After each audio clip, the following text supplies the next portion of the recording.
The CEO set everything up to humiliate the woman he once loved. But when she arrived holding the hands of twin children, he was hit with a double dose of truth that left him frozen in place. But before we dive into the full story, let me know where you're watching from and what time it is. Now subscribe to the channel, and let's get started. Rebecca Anderson tilted her head back, gazing upward until her neck ached. The Manhattan skyline seemed to stretch infinitely into the crisp autumn sky, a forest of glass and steel that both intimidated and exhilarated her. She clutched her portfolio tighter against her chest, feeling the hard edge of her information technology diploma press against her ribs. "Excuse me?" a businessman muttered, brushing past her on the crowded sidewalk. Rebecca blinked and straightened her posture. This wasn't Kansas anymore, and sidewalk stargazing clearly marked her as an outsider. 24 years old, with a freshly minted degree and savings that would evaporate in months, she couldn't afford to look like a tourist. "Reynolds Enterprises," she whispered to herself, checking the address on her phone one last time before entering the gleaming skyscraper. The elevator ascended 47 floors in near silence, carrying Rebecca toward her interview. She smoothed down her navy blue skirt, the nicest one she owned, purchased specifically for this moment, and practiced her breathing exercises. The doors opened onto a reception area where everything gleamed: marble floors, glass walls, people's smiles. "Rebecca Anderson for the 10 o'clock administrative assistant interview," she told the receptionist, working to keep her voice steady. 20 minutes later, she sat across from Diane Winters, the head of human resources, whose diamond bracelet probably cost more than Rebecca's entire education. "Your technical qualifications are impressive," Diane said, reviewing Rebecca's resume with a perfectly manicured finger. "But I must ask, why Manhattan? Your entire life has been in Kansas." Rebecca sat straighter. "Because the best opportunities in technology and finance are here. I didn't earn my degree to aim for mediocrity." Something in her tone must have registered because Diane's expression shifted from polite disinterest to mild curiosity. "One final question. How well do you handle pressure, Miss Anderson?" Rebecca smiled. "Pressure is just opportunity in disguise." 2 weeks later, Rebecca began her position as an administrative assistant at Reynolds Enterprises, one of Manhattan's largest real estate development firms. Her tiny studio apartment in Queens consumed nearly half her salary, but she fell asleep each night watching the distant Manhattan skyline from her window, certain she was exactly where she needed to be. The first time Rebecca encountered Marshall Reynolds, he didn't even look at her. She was carrying a stack of reports to the conference room when he strode past, barking orders into his phone. The second time, he nearly collided with her in the elevator, mumbling a distracted apology without making eye contact. The third time, however, everything changed. Rebecca was working late, trying to restore the network after a server crash. Most employees had gone home, leaving the 48th floor eerily quiet. She was hunched over the server room terminal when a voice behind her made her jump. "Any idea when the network will be back up? I have a proposal that needs to go out tonight." She turned to find Marshall Reynolds leaning against the doorframe, 32 years old, heir to the Reynolds empire, and notoriously impatient. In person, his presence was even more commanding than his reputation suggested. Dark hair, sharp jawline, custom suit that probably cost more than her annual rent. 10 minutes, Rebecca replied, returning to her keyboard. "The backup is almost restored." Instead of leaving, he stepped closer. "You're not from IT." "No, I'm administrative support for the development division, but I have a degree in information technology." "Yet you're working as an assistant?" His tone wasn't condescending, just curious. "For now," she answered, entering the final command sequence. The servers hummed back to life. "Network restored. Your proposal can go out." Marshall studied her with newfound interest. "What's your name?" "Rebecca Anderson." "Well, Rebecca Anderson, I'd say you're overqualified for your position." He checked his watch, a Rolex that gleamed under the fluorescent lights. "Have you eaten?" I was about to order dinner while I finished this proposal. That night, they shared Thai food in his corner office with its panoramic view of Manhattan. He asked about her background, her education, her ambitions. She spoke with passion about technological innovation and financial systems security. For the first time since arriving in New York, Rebecca felt seen. "We should continue this conversation," Marshall said as she prepared to leave. "Perhaps over dinner tomorrow? To discuss a special project I might need help with." Rebecca knew she should be cautious. He was the boss's son, the heir apparent. Office relationships were complicated at best, disastrous at worst. But the intensity in his gaze made her pulse quicken. "What kind of project?" she asked. His smile was confident, practiced. "Let's discuss it over dinner." Their dinner conversation never touched on any work project. Instead, they discovered shared interests in architecture, technology, and 19th century literature. 3 hours passed like minutes. When he hailed a taxi afterward, he hesitated before closing the door. "I'd like to see you again, Rebecca. Not for work. Just to see where this goes." 2 weeks later, they stood on his balcony overlooking Central Park, the autumn leaves creating a tapestry of red and gold below them. Manhattan sparkled around them, and when Marshall kissed her, Rebecca felt as though she had finally arrived somewhere significant. "This needs to stay between us," he said afterward, his hand still cradling her face. "My father is incredibly traditional about the company, and I'm about to be promoted to vice president. Office relationships would complicate things." Rebecca understood. She was a nobody from Kansas. He was Manhattan royalty. Their worlds couldn't have been further apart, but when he looked at her like that, those worlds seemed to dissolve. "I understand," she said. "Discretion is important." Their relationship evolved in stolen moments, late nights in his office after everyone had gone home, weekends in a small apartment he kept in Queens that became their hideaway, as Marshall called it. For 6 months, Rebecca lived in a dizzying parallel reality, administrative assistant by day, companion to one of Manhattan's most eligible bachelors by night. "Why me?" she asked him once, as they lay tangled in sheets in the Queen's apartment. "You could date anyone in Manhattan." Marshall traced her collarbone with his finger. "Because you're real. Those socialites my father wants me to marry. They're like mannequins. Beautiful, vacant, interchangeable. You have substance, Rebecca. Intelligence. Fire." She wanted to believe him, and for 6 blissful months, she did. December arrived with the coldest winter in decades. Manhattan transformed into a postcard wonderland of snow-covered skyscrapers and holiday lights. Rebecca felt a different kind of transformation happening within her. Subtle changes she tried to ignore until she couldn't anymore. 3 missed periods, morning nausea, tenderness that made even her loosest blouses uncomfortable.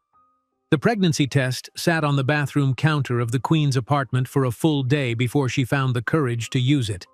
2 pink lines appeared almost immediately, confirming what her body had been telling her for weeks. That Friday evening, Rebecca prepared Marshall's favorite meal, set the table with care, and waited with trembling hands. When he arrived, his preoccupation was immediately apparent. "I can only stay for dinner," he said, removing his cashmere coat. "The partners are announcing the vice presidency on Monday, and I need to review the transition materials." "That's wonderful news," Rebecca said, her voice steadier than she felt. "We should celebrate." Dinner passed with Marshall discussing his plans for the development division once he took over as VP. Rebecca listened, picking at her food, waiting for the right moment. It never seemed to arrive, so she finally created one. "Marshall, there's something I need to tell you." He paused, wine glass halfway to his lips. "What is it?" Rebecca took a deep breath and placed the pregnancy test on the table between them. "I'm pregnant." Marshall stared at the test, unmoving. The silence stretched until it became unbearable. "A child?" He finally let out a disbelieving laugh, checking his Rolex. That's simply impossible right now, Rebecca. I'm about to assume the vice presidency. My father is finally giving me real responsibilities. But we could make it work, Rebecca argued, feeling the floor disappearing beneath her. I know it's not ideal timing, but… Ideal timing? Marshall interrupted, his voice as sharp as the winter wind outside. There is no ideal timing for this. A child would be an unbearable burden for my career, and frankly, you'll never be enough for the world where I need to shine. His words hit her like physical blows. Rebecca sat frozen as Marshall stood and began methodically gathering his belongings from around the apartment. You should go back to your insignificant Kansas, Rebecca, he continued, his voice clinical and detached. It was a mistake to think this could be more than a temporary diversion. You never belonged in Manhattan, and you'll never belong in my world. Rebecca watched in silence as he emptied drawers, erasing any trace of his presence. She couldn't even cry, such was her disbelief. What will you do? He asked with clinical indifference. I don't know, Rebecca answered, the reality still not fully processed. Well, whatever your decision, be certain that I want no part of it. My lawyers will contact you on Monday with a confidentiality agreement. It will be generous, provided you keep this quiet. When the door closed behind him, Rebecca finally collapsed. Hours later, walking aimlessly through snow-covered Central Park, she sat on a frozen bench, the lights of Manhattan's skyscrapers gleaming mercilessly above her. It was then that the first strong cramp made her double over in pain. In the emergency room at New York Presbyterian Hospital, she received news that would transform her life. She wasn't expecting one baby, but two. Without adequate health insurance after losing her job, Marshall ensured she was fired the following Monday. Rebecca faced the harsh reality of her situation. The generous agreement offered by Marshall's lawyers was humiliating, a sum that would barely cover 6 months' rent in exchange for her permanent silence and waiver of any paternity claims. In the months that followed, Rebecca worked 3 different jobs: cafe attendant in the mornings, data entry in the afternoons, and remote technical support at night. She slept only 4 hours a day, her exhausted body struggling to sustain the twins growing inside her. When Emma and Ethan were born on a hot July day, Rebecca had already moved to a tiny apartment in the Bronx, sharing space with another single mother. Medical bills had consumed all her savings, and she frequently chose between eating or paying rent. It was during a particularly difficult early morning with the 3-month-old twins crying from colic while she tried to remotely fix a computer to maintain her night job that Rebecca had her epiphany. Looking at her children, she saw not just overwhelming responsibilities, but the reason for an unbreakable determination. "You are not a burden," she whispered to the babies who had finally fallen asleep. "You are my strength. And one day, everyone will see what Marshall Reynolds discarded. I promise you, he will swallow every cruel word he said about us." That same night, Rebecca drafted a detailed 5-year plan combining work, study, and creating a technology startup. It wouldn't just be survival. It would be a rise that Manhattan would never forget. While the doctors at New York Presbyterian revealed she was expecting twins, Rebecca couldn't possibly imagine that 15 years later, she would be commanding a billion-dollar technology empire from those same skyscrapers that now seemed so hostile and unreachable. The cold sterility of the hospital emergency room seemed to mock Rebecca's predicament. She sat on the examination table, still wearing her snow-dampened clothes, as the doctor pointed to the ultrasound screen. "Do you see that? And that?" The doctor circled 2 distinct shapes with her finger. "You're carrying twins, Ms. Anderson." The word hung in the air like a suspended weight. Twins. Not one life depending on her, but 2. "Are you sure?" Rebecca's voice sounded distant to her own ears. "Completely. I'd estimate you're about 12 weeks along." The doctor's expression softened. "Is there someone I can call for you?" Rebecca shook her head, her hand instinctively moving to her stomach. Marshall's words from hours earlier echoed in her mind.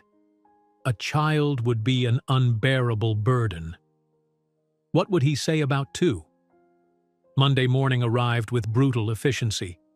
Rebecca had spent the weekend in a fog, sleeping on her tear-soaked pillow when exhaustion finally overcame her. She dressed carefully for work, applying extra concealer to hide her swollen eyes. Perhaps Marshall had spoken in shock, she reasoned. Perhaps he'd reconsidered. The security guard at Reynolds Enterprises stopped her at the lobby entrance. "I'm sorry, Ms. Anderson. Your access has been revoked." "There must be a mistake," Rebecca protested, clutching her bag. "I work on the 48th floor." "Not anymore, ma'am. I have instructions to collect your ID badge." As she surrendered her badge, Rebecca spotted Diane Winters from HR approaching with a manila envelope. "Rebecca," Diane said, her professional smile firmly in place, "let's talk in the coffee shop across the street. This doesn't need to be uncomfortable." 15 minutes later, Rebecca stared at the termination papers before her. "Performance issues? I've received excellent reviews for 6 months." "Company restructuring," Diane offered smoothly. "Your position has been eliminated." "By Marshall Reynolds?" Rebecca asked, her voice barely audible. Diane's hesitation was answer enough. "You'll receive 2 weeks' severance, and..." She slid another envelope across the table. "The legal department asked me to deliver this as well." Inside was a confidentiality agreement drafted by the Reynolds legal team, $5,000 in exchange for her permanent silence and waiver of any paternity claims, $5,000 for the erasure of her dignity, her relationship, and her children's right to know their father. "Mr. Reynolds feels this is generous," Diane added when Rebecca remained silent. Rebecca looked up, meeting Diane's eyes. "Does he?" Walking home in the bitter January cold, Rebecca calculated the brutal arithmetic of her situation. Her savings would cover 2 months of rent. Without health insurance, prenatal care for twins would consume every penny she had. $5,000 wouldn't even cover the medical bills for delivery. That night, she sat at her tiny kitchen table, researching pregnancy, twins, prenatal care costs, and New York's support systems for single mothers. The numbers were merciless. By dawn, she had made dozens of calls, sent countless emails, and compiled a spreadsheet of potential jobs that might hire a pregnant woman. 3 days later, she secured her first new position, morning shift at a cafe 8 blocks from her apartment. The manager, a middle-aged woman named Rita, hired her on the spot. "I can't pay much," Rita warned, "and I'll need you here by 5:30 every morning." "I'll be here at 5:15, Rebecca promised. By the end of the week, she had added an afternoon data entry position at a shipping company and evening remote technical support work for a budget computer repair service. 3 jobs, barely adding up to what she'd earned at Reynolds Enterprises. The routine was punishing. Rebecca woke at 4:30 each morning, worked the cafe until 11, grabbed lunch while walking to the data entry job from noon until 5, then returned home for a quick dinner before logging in for technical support from 6 until midnight. Sleep came in precious 4-hour blocks, never enough to dispel the bone-deep fatigue that had become her constant companion. "You're killing yourself," Rita observed one morning, watching Rebecca suppress a yawn while wiping down tables. "How far along are you now?" 16 weeks, Rebecca answered, resting her hand on her slightly rounded belly. "And the father?" Rebecca's silence was answer enough. "My sister runs a women's shelter in the Bronx," Rita said after a moment. "They might know about better housing options than that overpriced shoebox you're in." 2 weeks later, Rebecca's growing belly made the uniform at the data entry job impossible to button. Her supervisor, a perpetually irritated man named Gerald, called her into his cramped office. "Anderson, we have a dress code here." "I know, sir. I'm pregnant. And the uniform—" "Not my problem," Gerald interrupted. "Either fit the uniform or find another job." That night, Rebecca fell asleep at her computer during a remote support call. The customer complained, and by morning, she had lost that job too. Down to just the cafe, Her carefully constructed financial plan collapsed like a house of cards. The February snowstorm that followed seemed like nature's cruel metaphor for her circumstances. Rebecca trudged through knee-deep snow to reach the cafe, only to find it closed due to weather. No work meant no pay. Standing in the howling wind, she felt the first flutter of movement from within, the twins making their presence known. "I feel you," she whispered, tears freezing on her cheeks. "I'm not giving up." Rita's sister, Carmen, helped Rebecca find a tiny room in a shared apartment in the Bronx. Her new roommate, Lucia, was also a single mother with a 2-year-old daughter. "It's not much," Lucia said, showing Rebecca the converted dining room that would be hers. "But we can split childcare when the time comes." Moving day consisted of Rebecca carrying 2 suitcases up 5 flights of stairs, pausing every few steps as her pregnant body protested. The contrast between this dingy walk-up and Marshall's luxurious Central Park apartment was so stark, it would have been comical if it weren't so painful. By April, Rebecca had secured 2 new jobs: morning data entry at a medical billing office that didn't care about her pregnancy as long as she met quotas, and evening phone surveys for a market research company. Each night, she also spent 2 hours applying for IT positions, only to be rejected when her pregnancy became apparent in interviews. The prenatal clinic in the Bronx confirmed the twins were developing normally, but the doctor's frown when reviewing her vitals told another story. "Your blood pressure is concerning, Ms. Anderson. You need more rest." Rebecca nodded, knowing rest was a luxury she couldn't afford. Each medical appointment added to the mounting pile of bills on her kitchen table. The $5,000 from Marshall remained untouched in an envelope, a testament to her refusal to be bought off. One night in May, while sorting through bills, Rebecca fainted. Lucia found her on the kitchen floor and helped her to bed. "You can't keep this up," Lucia insisted. "These babies need you healthy." "What choice do I have?" Rebecca asked, her voice breaking. "The money's almost gone."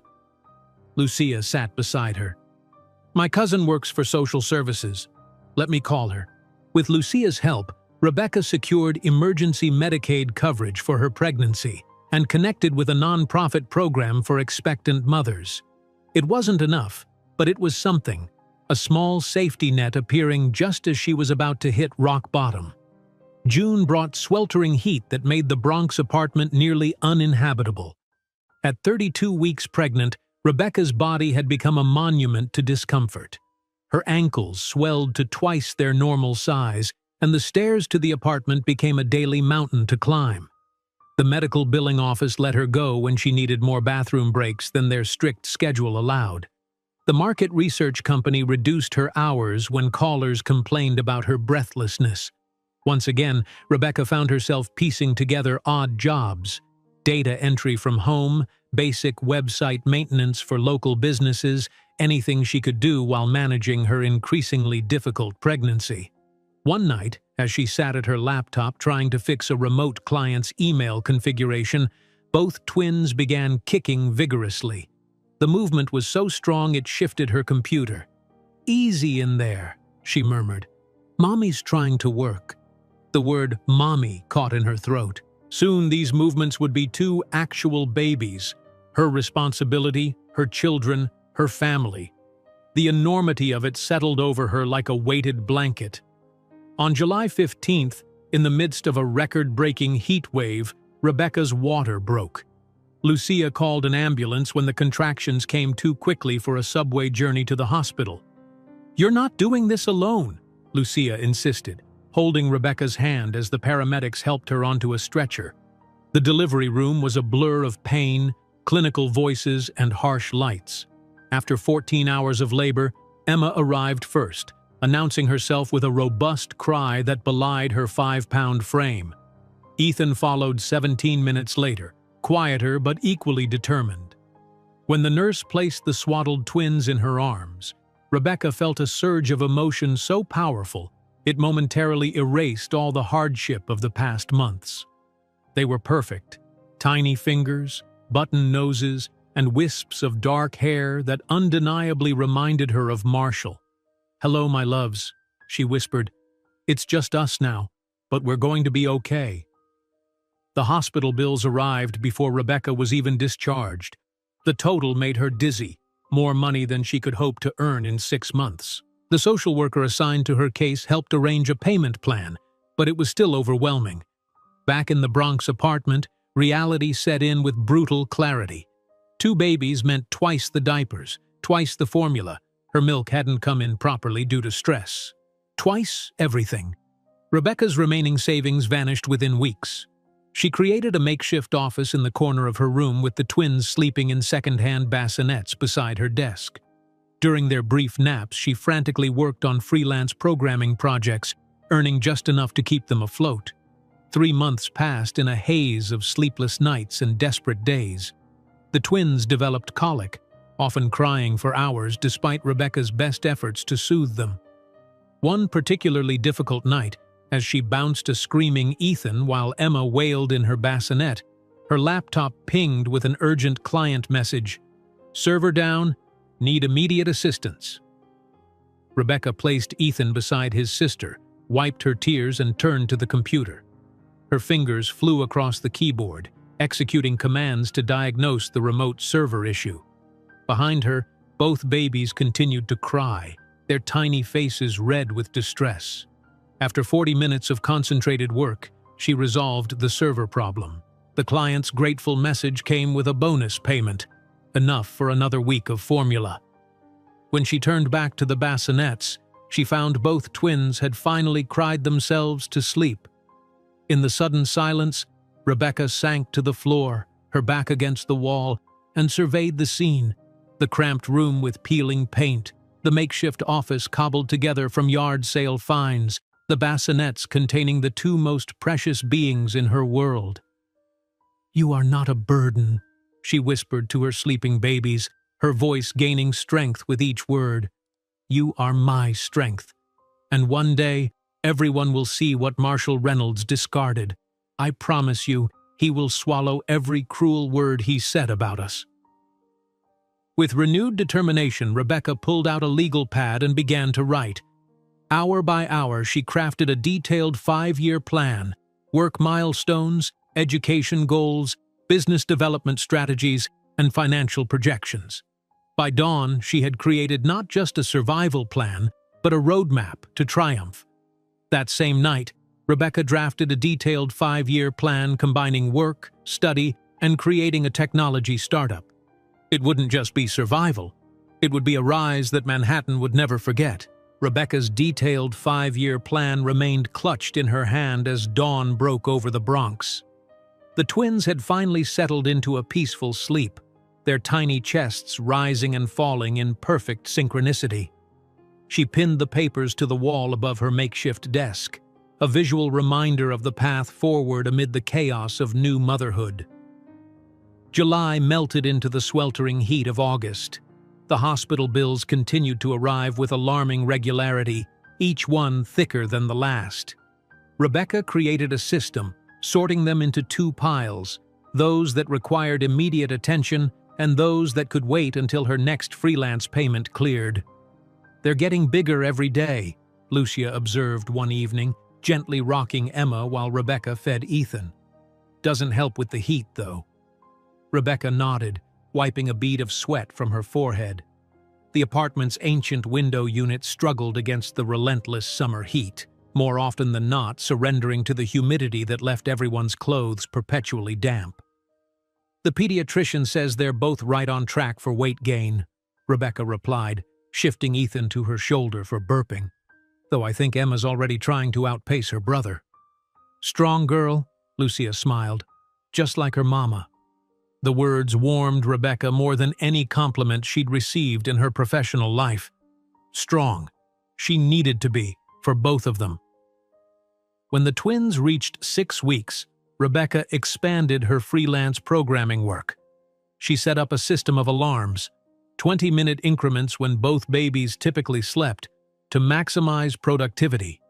Each precious pocket of time became a sprint of coding, emails, and client communication. "You're like a machine," Lucia marveled after watching Rebecca complete an entire website debugging session during the twins' 40-minute nap. I could barely remember my own name when Sophia was that age. Rebecca managed a tired smile. Not a machine, just desperate.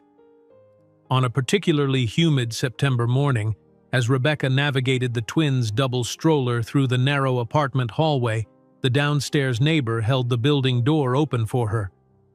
"Twins, huh?" The older woman peered into the stroller. "You doing this alone?" Rebecca nodded, bracing for the usual pity or judgment. Instead, the woman, Mrs. Guzman, as she introduced herself, nodded approvingly. "My sister had twins. Hardest job there is. Listen, I teach at the community center on Tuesdays and Thursdays. They have free childcare for 2 hours. You could use a break." That small act of kindness became a lifeline. Twice weekly, Rebecca entrusted the twins to the center's experienced caregivers while she used the computer lab to work uninterrupted. Those precious hours doubled her productivity and income, allowing her to start making minimum payments on the hospital bills. As autumn descended on New York, Rebecca established a punishing but effective routine. Mornings began at 5, with feedings and client emails. By 9, she had the twins bundled up for a walk to the library, where she could use free Wi-Fi while they napped in their stroller. Afternoons were spent at home, alternating between childcare and programming, often with Ethan asleep in a sling across her chest while she typed one-handed. Evenings meant more client work until midnight, interrupted by feedings and diaper changes. Sleep became a luxury she could rarely afford, averaging 3 to 4 broken hours each night. Dark circles formed permanent residences beneath her eyes, and her clothes hung loose on her frame despite the meager meals she forced herself to eat for the sake of her milk supply. The twins reached 3 months on a crisp October day. Rebecca celebrated by splurging on a takeout coffee, her first non-essential purchase in months. She sat on a park bench watching the Manhattan skyline in the distance while Emma and Ethan dozed in their stroller. "That's where we're going," she whispered to them. "Not today, not tomorrow, but someday." That night brought the worst colic episode yet. Both twins screamed inconsolably for hours, their tiny faces contorted in pain. Rebecca tried every trick she'd read about: swaddling, white noise, gentle bouncing, warm baths, but nothing worked. By 2 in the morning, she was pacing the small apartment, a baby on each shoulder, her own tears mixing with theirs. When her laptop pinged with an urgent client notification, "Complete system failure, emergency assistance needed," Rebecca felt her heart sink. The client was her most consistent source of income, a small accounting firm whose outdated servers frequently crashed. Missing this call would mean losing their business. With trembling hands, she placed the still-crying twins in their bassinets and turned to her computer. The remote diagnostic took nearly an hour, during which the baby's cries reached fever pitch. Rebecca typed commands with one hand while desperately rocking the double bassinet with her foot, tears streaming down her face. "Please," she whispered, unsure whether she was addressing the babies or the stubborn server. "Please, please, please." At 3:37 in the morning, the server finally responded to her commands. As Rebecca implemented the fix, she noticed a sudden silence from behind her. Turning slowly, afraid to hope, she found both twins had finally exhausted themselves into sleep, their tear-stained cheeks still flushed from crying. Rebecca sank to the floor between the computer desk and the bassinets, her body trembling with exhaustion. 3 months of relentless struggle crashed over her. The physical recovery from childbirth, the financial devastation, the constant fear of failure, the bone-deep fatigue that never lifted. For one brief, terrible moment, she allowed Marshall's cruel words to echo in her mind. "A child would be an unbearable burden for my career." She looked at the sleeping twins, their perfect features illuminated by the glow of her computer screen. Emma's delicate fingers were curled into a tiny fist. Ethan's mouth made small, suckling movements in his sleep. these miraculous beings that Marshall had rejected without a second thought. Something shifted inside Rebecca in that moment, a crystallization of purpose that cut through her exhaustion with startling clarity. "You are not a burden," she whispered to her sleeping children, her voice gaining strength with each word. "You are my strength, and one day everyone will see what Marshall Reynolds discarded. I promise you, he will swallow every cruel word he said about us." She pulled herself up from the floor and reached for a legal pad. For the next 3 hours, while the twins slept peacefully for the first time in days, Rebecca outlined a comprehensive plan that went far beyond mere survival. Her 5-year strategy was methodical, detailed, and ambitious. Year 1. Establish a steady remote client base while expanding her programming skills. Year 2. Develop a specialized security application for small financial businesses, an underserved market she'd identified during her time at Reynolds Enterprises. Year 3. Secure seed funding and register Anderson Tech Solutions as an official business. Years 4 and 5. Scale the operation and establish a physical office in Manhattan. Rebecca integrated childcare needs, educational milestones for the twins, and financial projections into the plan. Each component was meticulously calculated and cross-referenced, creating a roadmap that acknowledged the challenges of single motherhood while refusing to be limited by them. When the twins awoke at dawn, Rebecca was ready. She fed and changed them with renewed purpose, her movements efficient despite her lack of sleep. That morning, she made 3 important calls. One to a virtual assistant agency that specialized in helping remote workers, one to an online coding boot camp offering flexible payment plans, and one to a Mommy and Me group in the neighborhood that Lucia had mentioned. Over the following weeks, Rebecca implemented her plan with military precision. The virtual assistant helped manage client communications during the hours when Rebecca needed to focus on the twins. The coding boot camp allowed her to upgrade her skills during late-night sessions after the babies were asleep. The Mommy group provided not just socialization for the twins, but valuable networking opportunities with other working mothers who shared resources and job leads. By the time the twins reached 4 months, Rebecca had established a stable client base that allowed her to pay her bills on time, just barely, but consistently. She converted a corner of the apartment into a more efficient workspace, with the baby's play area positioned so she could engage with them while working. "You're making this look easy," Lucia commented one evening as Rebecca simultaneously fed Ethan a bottle, bounced Emma in a bouncer with her foot, and debugged a client's website. Rebecca laughed, a genuine sound that surprised even herself. "Trust me, nothing about this is easy." "But you're doing it," Lucia pointed out. "Most people would have broken down by now." Rebecca glanced at the 5-year plan pinned to the wall, then at her beautiful children. "Failure isn't an option when they're counting on me." As December approached, bringing with it memories of Marshall's rejection exactly 1 year earlier, Rebecca refused to indulge in self-pity. Instead, she channeled her energy into developing a prototype of her security application, coding during naps, testing features while the twins played on their activity mat, refining algorithms in the precious pre-dawn hours when the apartment was quiet. The twins celebrated their first Christmas surrounded by gifts that cost more in creativity than currency. Toys fashioned from safe household items, books borrowed from the library, clothes purchased from thrift stores but washed and wrapped with care. Rebecca splurged on a single professional photograph of the 3 of them, the twins dressed in matching holiday outfits, her own smile tired but genuine. She sent copies of the photo to her small circle of supporters, Lucia, Rita from the cafe, Mrs. Guzman, and the kind pediatrician who had helped arrange a payment plan for the twins' checkups. She did not send one to Marshall or anyone at Reynolds Enterprises. That chapter was closed. As the new year dawned, Rebecca reviewed her progress against the 5-year plan. She was ahead of schedule on client acquisition, slightly behind on application development, and exactly on target for the twins' developmental milestones. Emma had discovered her hands and spent hours examining her fingers with scholarly concentration. Ethan had mastered rolling over and seemed determined to crawl well before the typical age. "We're going to make it," Rebecca told them during their morning routine as she dressed them in warm clothes for their daily walk. Not just survive, thrive. While she pushed the stroller through the crisp winter air, Rebecca spotted a "For Rent" sign on a storefront in a slightly better neighborhood.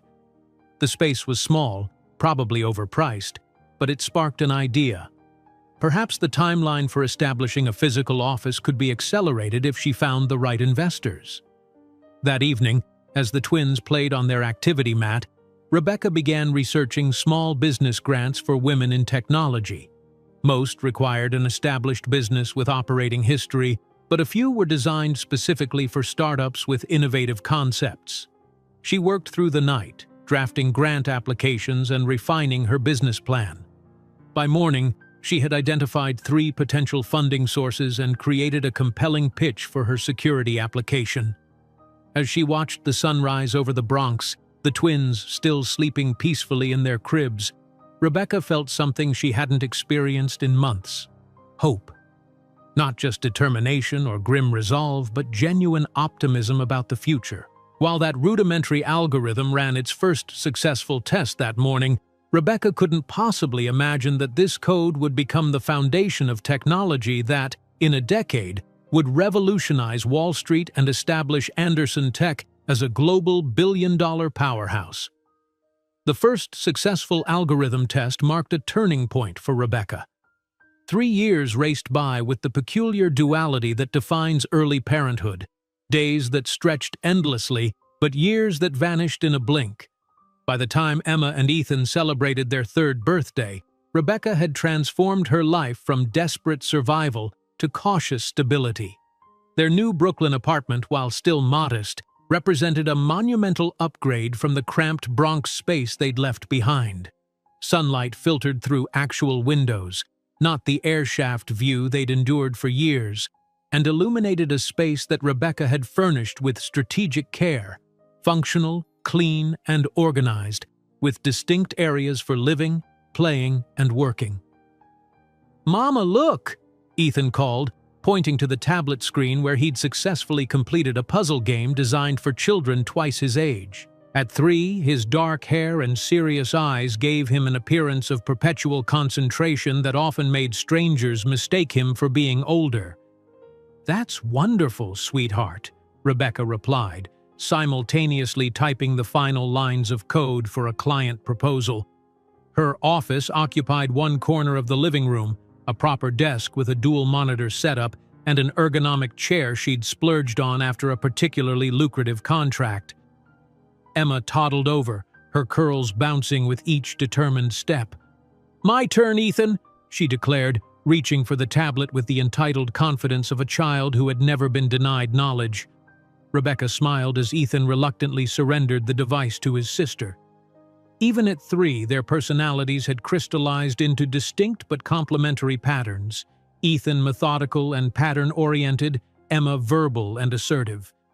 Together they formed a formidable team, already exhibiting the intuitive cooperation of twins. The notification sound from her laptop pulled Rebecca's attention back to work.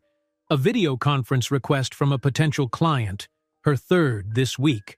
The growing client list of Anderson Tech Solutions had evolved from desperation gigs to selective partnerships, allowing Rebecca to focus on security implementations for small financial businesses, exactly as her 5-year plan had projected.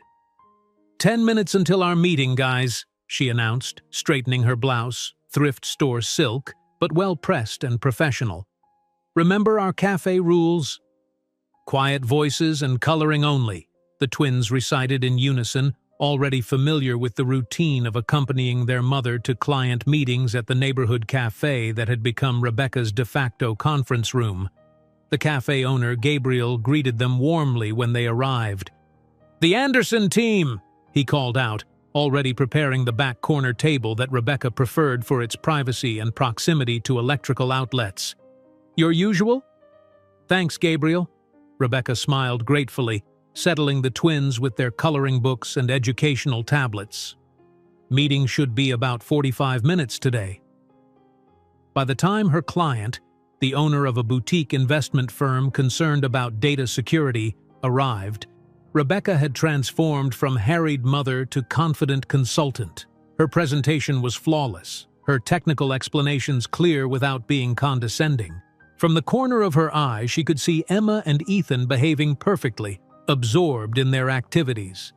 "I'm impressed," the client admitted as they concluded, "especially by how you manage."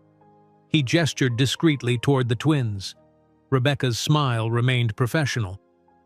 Anderson Tech Solutions offers comprehensive security packages that include ongoing maintenance and 24/7 support, she replied, smoothly redirecting the conversation back to business. "And yes, we can implement the entire system within your timeline." Walking home after securing the contract, Rebecca felt a surge of satisfaction. 3 years ago, she'd been fighting for survival. Now, she was turning down clients who didn't align with her business vision. The twins skipped ahead on the sidewalk, stopping to examine interesting pebbles and fallen leaves with the scientific curiosity that characterized their interactions with the world. That evening, as Rebecca prepared dinner in their small but functional kitchen, her phone rang. Jenny, the part-time college student she'd hired 6 months earlier to help with both technical work and occasional childcare. "The Berkowitz implementation is complete," Jenny reported, "and I've drafted responses to those RFPs you flagged." "Perfect timing," Rebecca replied. "I just landed the Morrison account today. Can you come by tomorrow to help with the initial setup while I draft the security protocols?" With Jenny's assistance, Rebecca had been able to increase her client load while maintaining quality time with the twins. The arrangement benefited both of them. Jenny received mentorship and flexible hours that accommodated her computer science classes, while Rebecca gained precious hours of uninterrupted work time. Later that night, after tucking the twins into bed with their favorite story, Rebecca sat cross-legged on her own bed with her laptop, a cup of tea cooling beside her. 4 hours of focused coding lay ahead, her standard nightly routine after the children were asleep.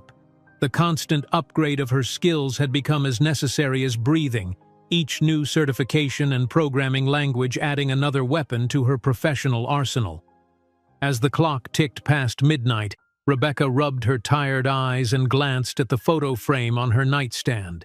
Emma and Ethan on their recent birthday, faces smeared with cake and radiant with joy. The image renewed her energy, and she turned back to her screen, determined to master this new encryption method before dawn. Sleep had become a carefully budgeted resource, doled out in 4-hour increments that were never quite enough.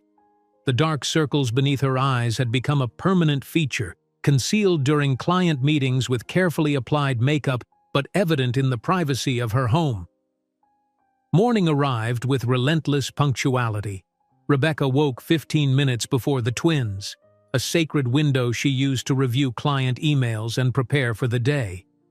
By the time Emma and Ethan bounced into her room, already chattering about their dreams, she had answered 12 emails and scheduled 3 follow-up calls.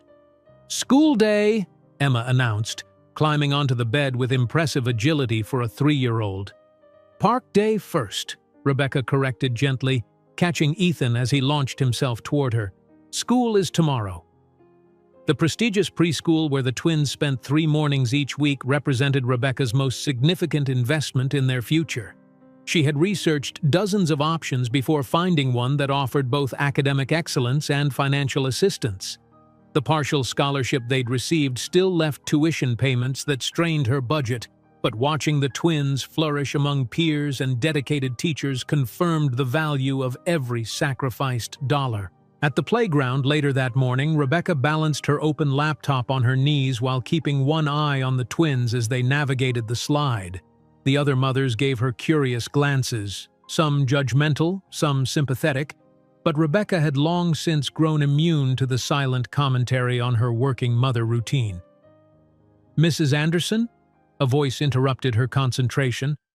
Rebecca looked up to see Ms. Collins, the twins' preschool director. "It's Ms. A," she corrected automatically. "Good morning." "I'm glad I ran into you," Ms. Collins said, settling beside her on the bench. I wanted to discuss Ethan's assessment results." Rebecca felt a familiar tightening in her chest, the instinctive maternal alarm at any discussion of her children that included the word assessment. "His pattern recognition skills tested nearly 4 years above age level," Ms. Collins continued, her expression softening at Rebecca's visible relief. "And Emma's language acquisition is similarly advanced. I'd like to recommend them both for our accelerated program." "That's wonderful," Rebecca managed, pride momentarily overwhelming her professional composure.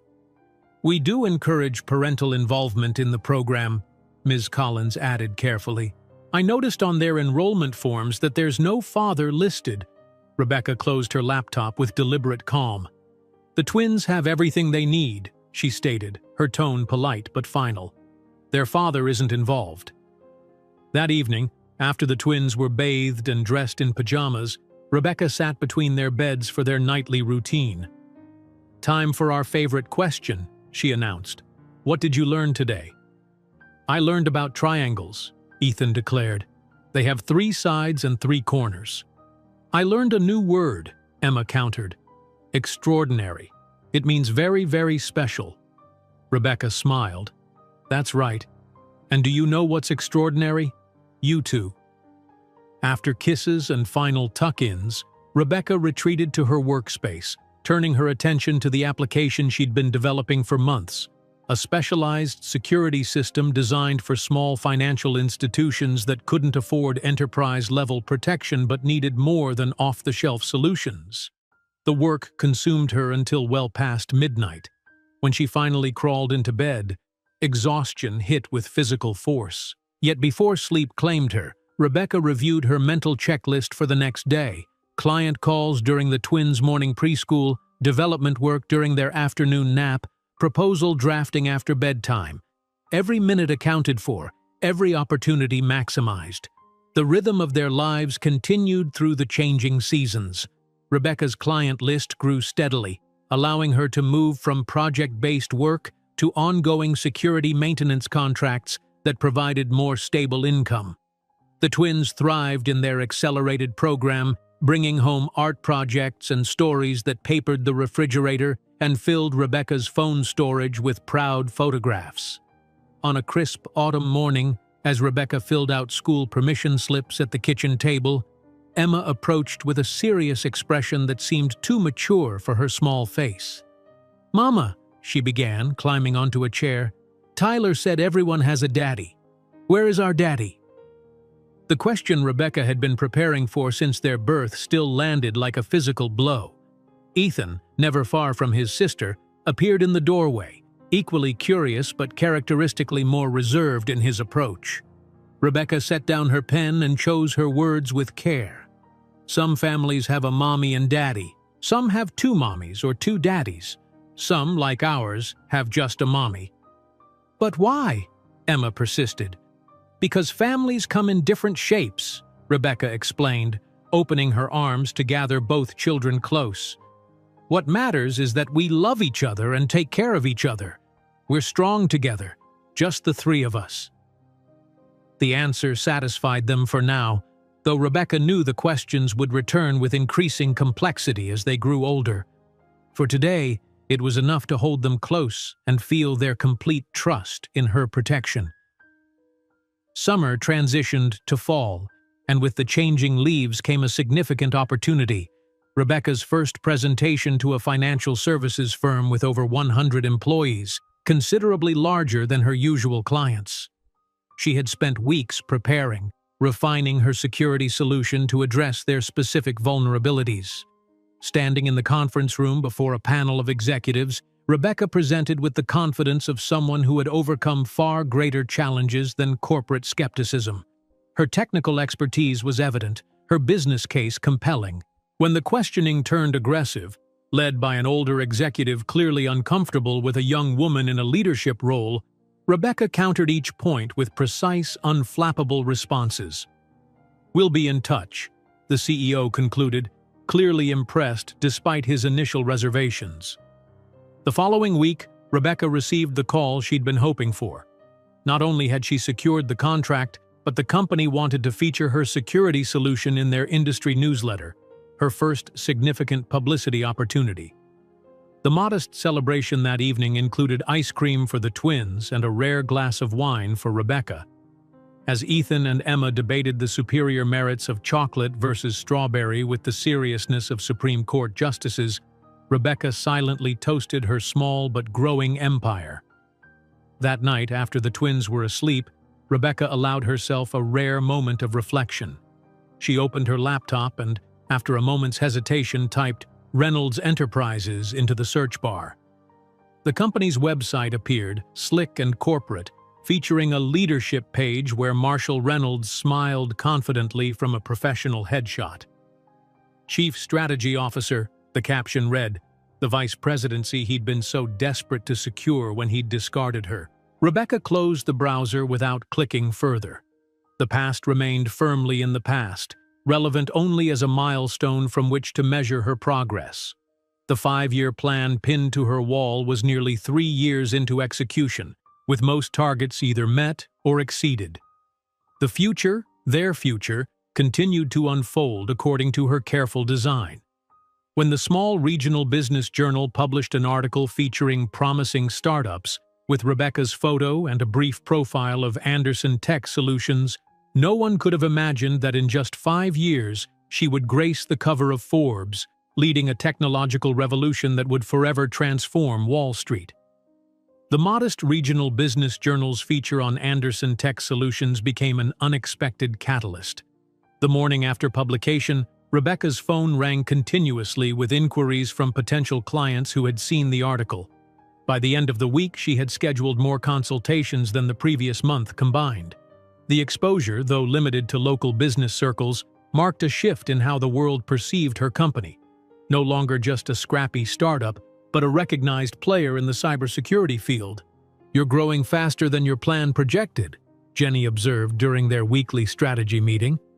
Now, in her final year of computer science studies, Jenny had evolved from part-time assistant to Rebecca's most trusted team member. "We might need to consider additional help soon." Rebecca nodded, reviewing the calendar on her tablet where colored blocks represented client commitments. "I've been thinking the same thing. These new contracts will require more hands-on implementation than we can manage just between us."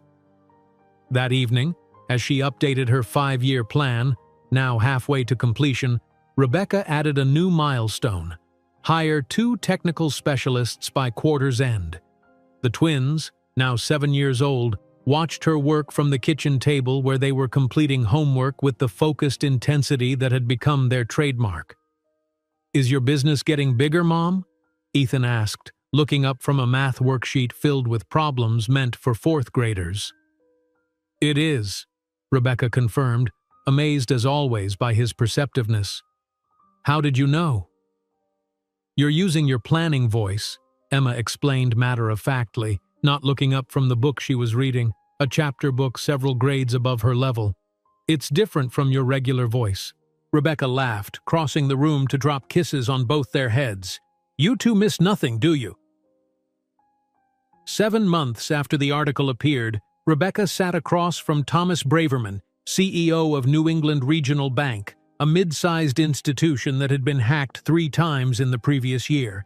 The meeting represented a significant leap for Anderson Tech, a potential client many times larger than any they'd previously secured. "I'll be frank, Ms. Anderson," Braverman said, leaning forward across his mahogany desk.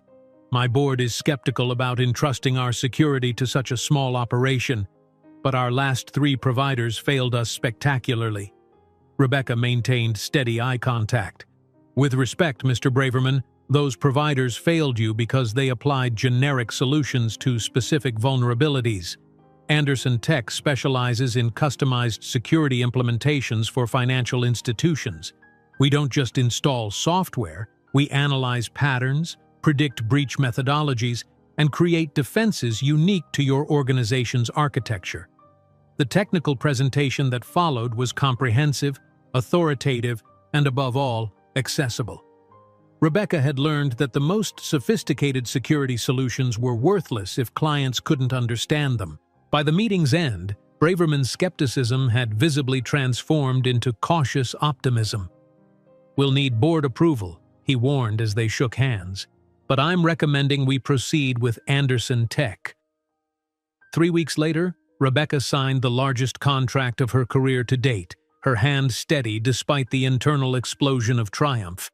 The New England Regional Bank deal would not only provide financial stability, but serve as a reference point for approaching other regional banks facing similar security challenges.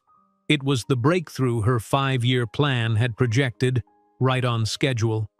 That night, after signing the contract, Rebecca took the twins out for a celebratory dinner at an actual restaurant rather than their usual quick-service places. The small Italian bistro in Brooklyn represented an extravagance they rarely indulged in. "Can we order dessert?" Emma negotiated, ever the verbal strategist, as they reviewed menus. "I think that can be arranged," Rebecca agreed, allowing herself to fully savor the moment. "Today is special." "Because you got the big bank job?" Ethan asked, his mathematical mind always connecting dots. Rebecca nodded. "That's right. It's a big step for our company." "Our company," Emma repeated, emphasizing the possessive pronoun. "When we grow up, will we work there too?" The question caught Rebecca off guard. Though she'd built Anderson Tech with her children's future always in mind, she'd never explicitly considered them joining the business. "You'll both have your own paths to choose," she said carefully. "But yes, if you wanted to, there would always be a place for you." Ethan considered this with his characteristic thoughtfulness. "I'd make the computers safer," he decided. "And I'd talk to the clients," Emma added, "because you always say I'm good with words." Rebecca felt a surge of emotion that threatened to overflow into public tears. She masked it by taking a sip of water, composing herself before responding. "You'd both be brilliant at it." The New England Regional Bank contract necessitated expansion. Rebecca hired 2 security specialists with complementary skills: Marcus, a network architecture expert, and Layla, a former ethical hacker. With 4 team members plus Rebecca, Anderson Tech Solutions outgrew its virtual existence and required physical office space. The small commercial suite in downtown Brooklyn wasn't impressive by Manhattan standards, but to Rebecca, signing the 2-year lease felt momentous. The space included 3 private offices, a conference room, and a small reception area, more than adequate for their current needs with room for limited growth. "We should have a sign," Jenny suggested as they arranged furniture in the new space. "A real one, with the Anderson Tech logo." Rebecca ran her hand along the freshly painted wall. "You're right. We've earned that." With the office established, Rebecca restructured her schedule to maintain balance between growing her business and raising the twins. School drop-offs and pickups remained sacred, as did dinner and homework time. Client meetings were scheduled during school hours when possible, and the team developed a rotation for handling after-hours emergencies that allowed Rebecca to preserve her evenings with the children. The twins continued to flourish academically. Ethan's mathematical abilities had progressed to the point where his school recommended specialized testing, which revealed an aptitude for complex problem-solving rarely seen in children his age. He was invited to participate in a citywide mathematics program for gifted students that met on Saturday mornings at a nearby university. Emma's talents manifested differently but no less impressively. Her reading comprehension tested at high school level, and her creative writing samples were selected for publication in an anthology of young authors. Most surprisingly, when the twins started music lessons, a luxury Rebecca could finally afford, Emma displayed an immediate affinity for the violin, her fingers finding notes with intuitive precision that amazed her instructor. "Have you considered specialized schools?" asked Ms. Winters, the twins' second-grade teacher, during the fall parent-teacher conference. "Both Emma and Ethan would benefit from more advanced curricula than we can provide, even with our enrichment programs." Rebecca had researched this possibility extensively. "I've applied for scholarship consideration at Brookfield Academy," she admitted.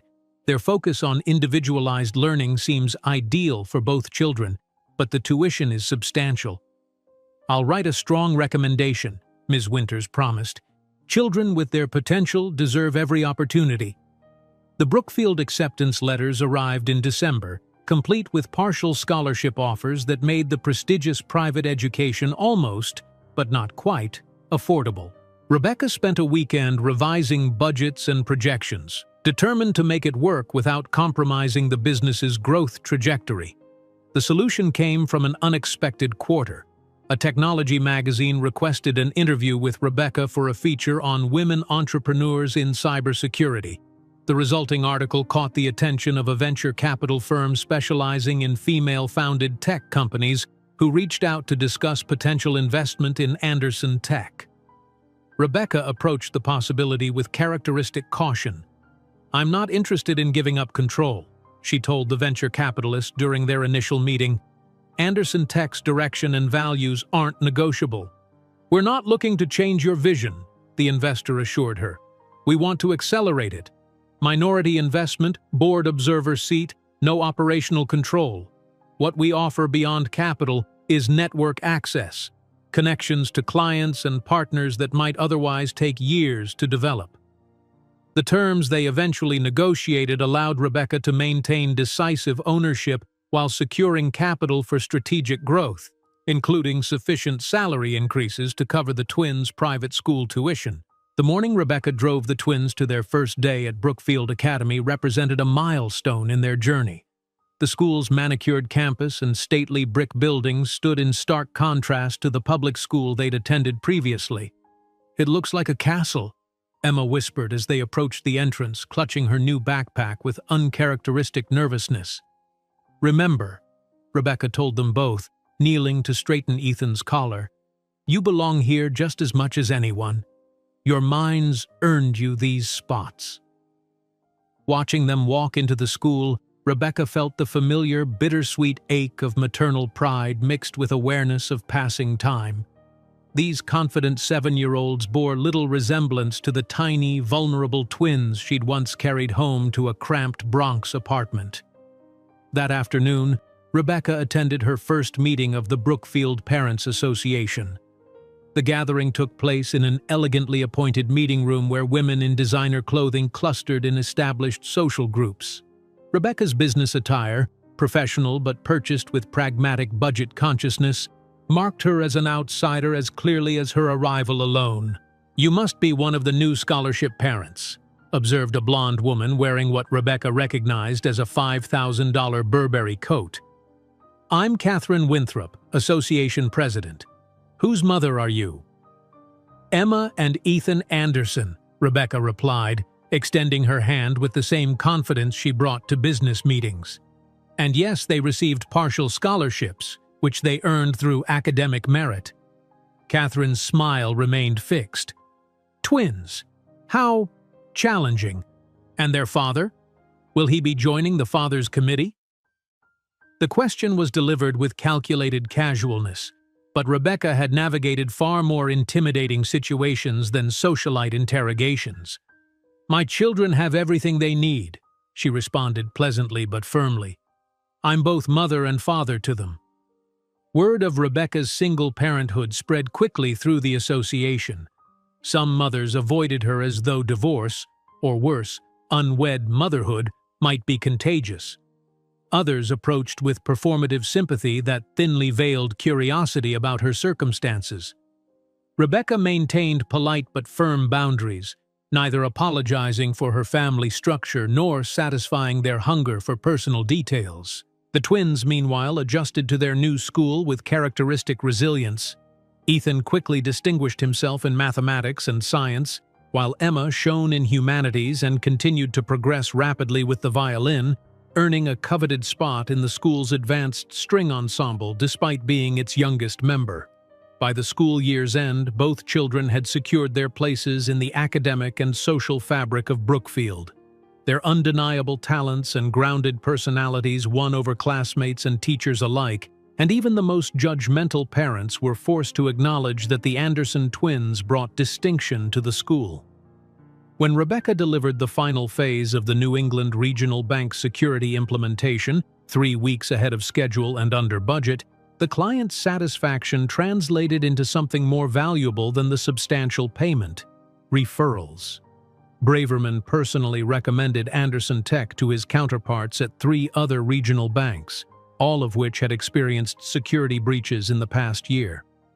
"Your solution hasn't just prevented attacks," Braverman told Rebecca during their final review meeting. "It's given us something we hadn't expected: predictive capabilities that flag suspicious patterns before they develop into breach attempts.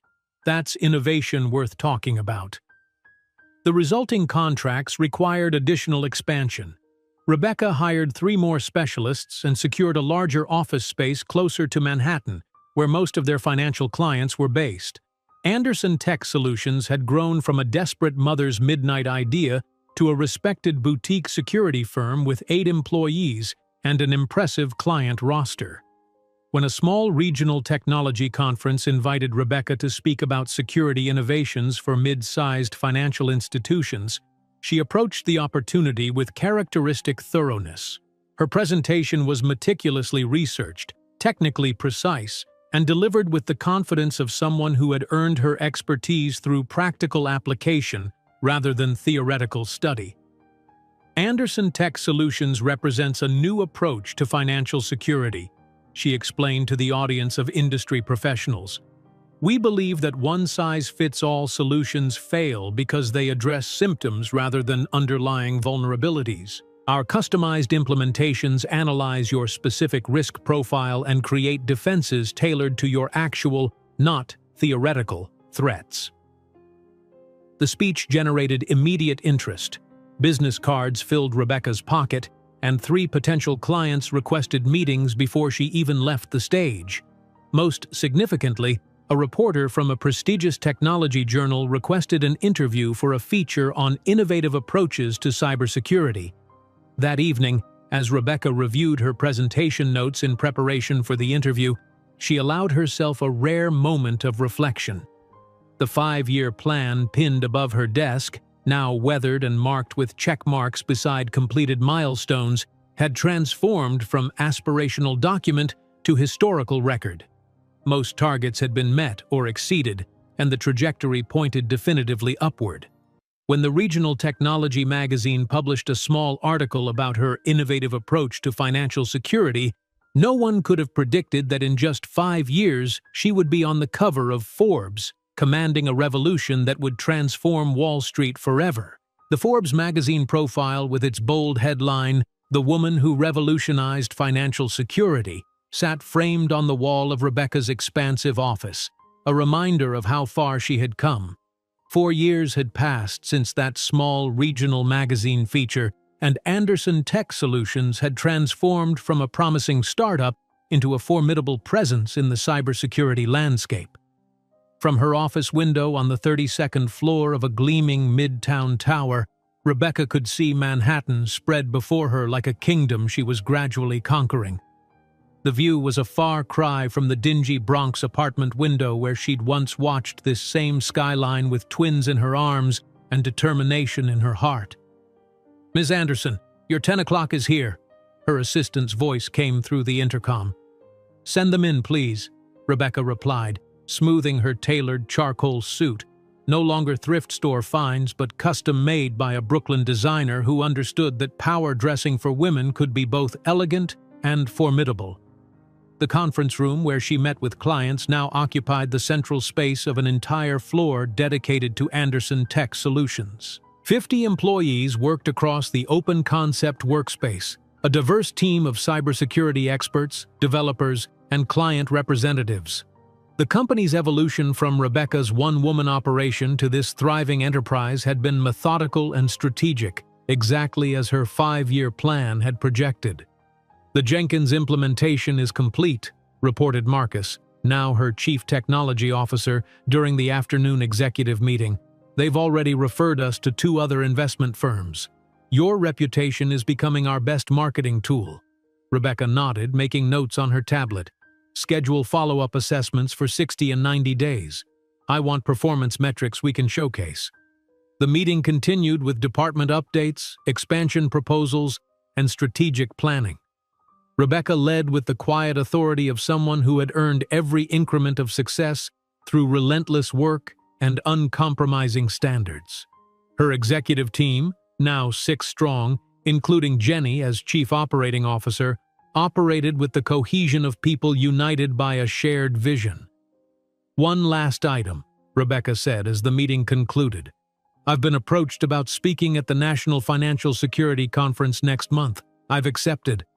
"That's huge," Jenny remarked. "The biggest names in the industry attend that conference." Rebecca smiled. "I know. It's time to introduce ourselves to the major leagues." Later that afternoon, Rebecca left the office early, a rare occurrence, to attend Ethan's mathematics competition at Columbia University.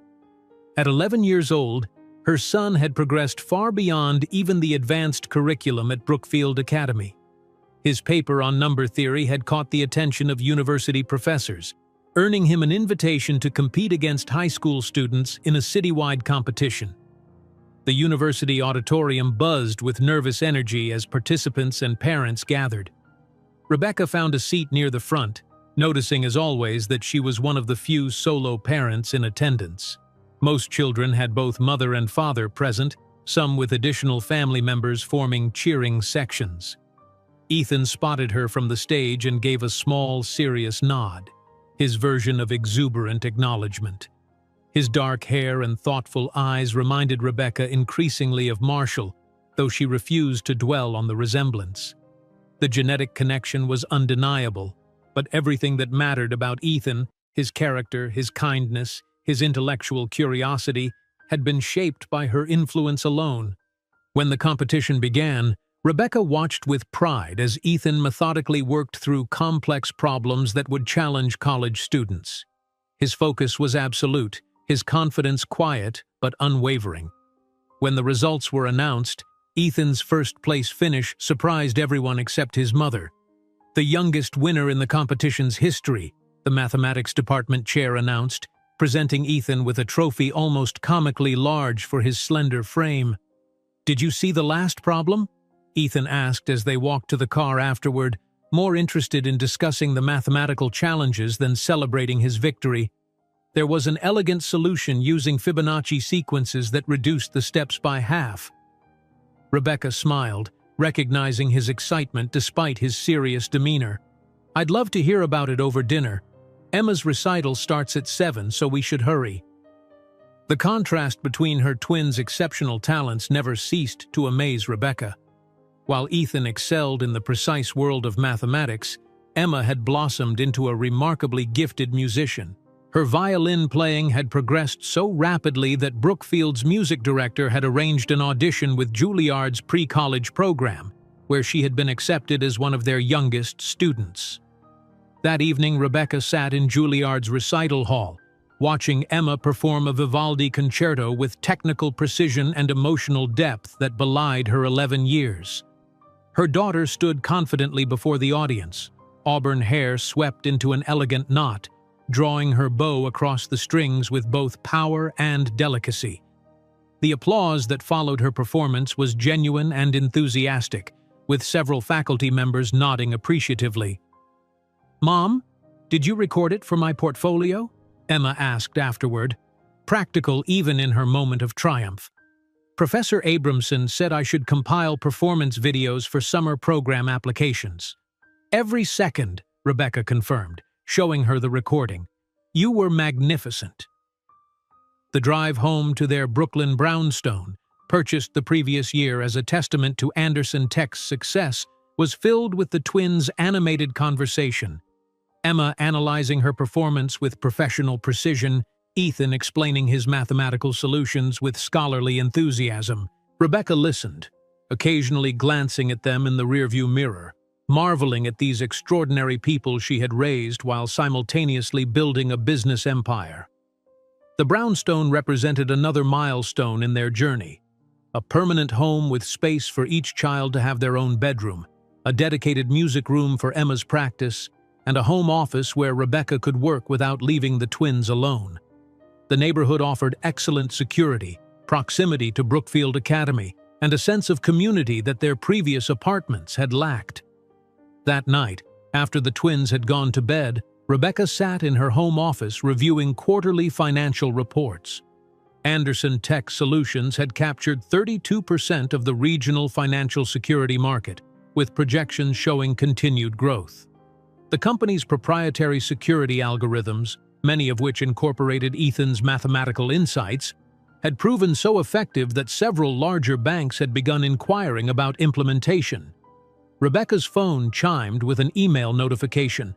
Opening it, she found a message from the conference organizers confirming her keynote address at the National Financial Security Conference.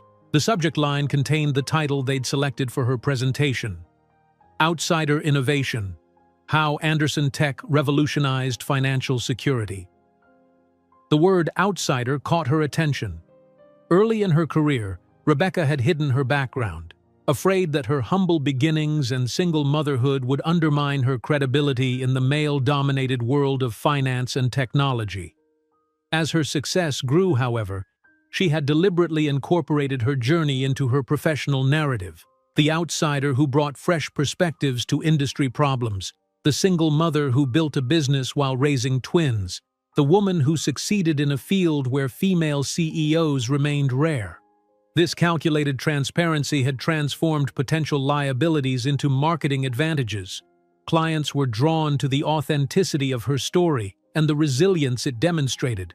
Young women in technology sought her mentorship, and industry publications increasingly featured her as an example of entrepreneurial determination.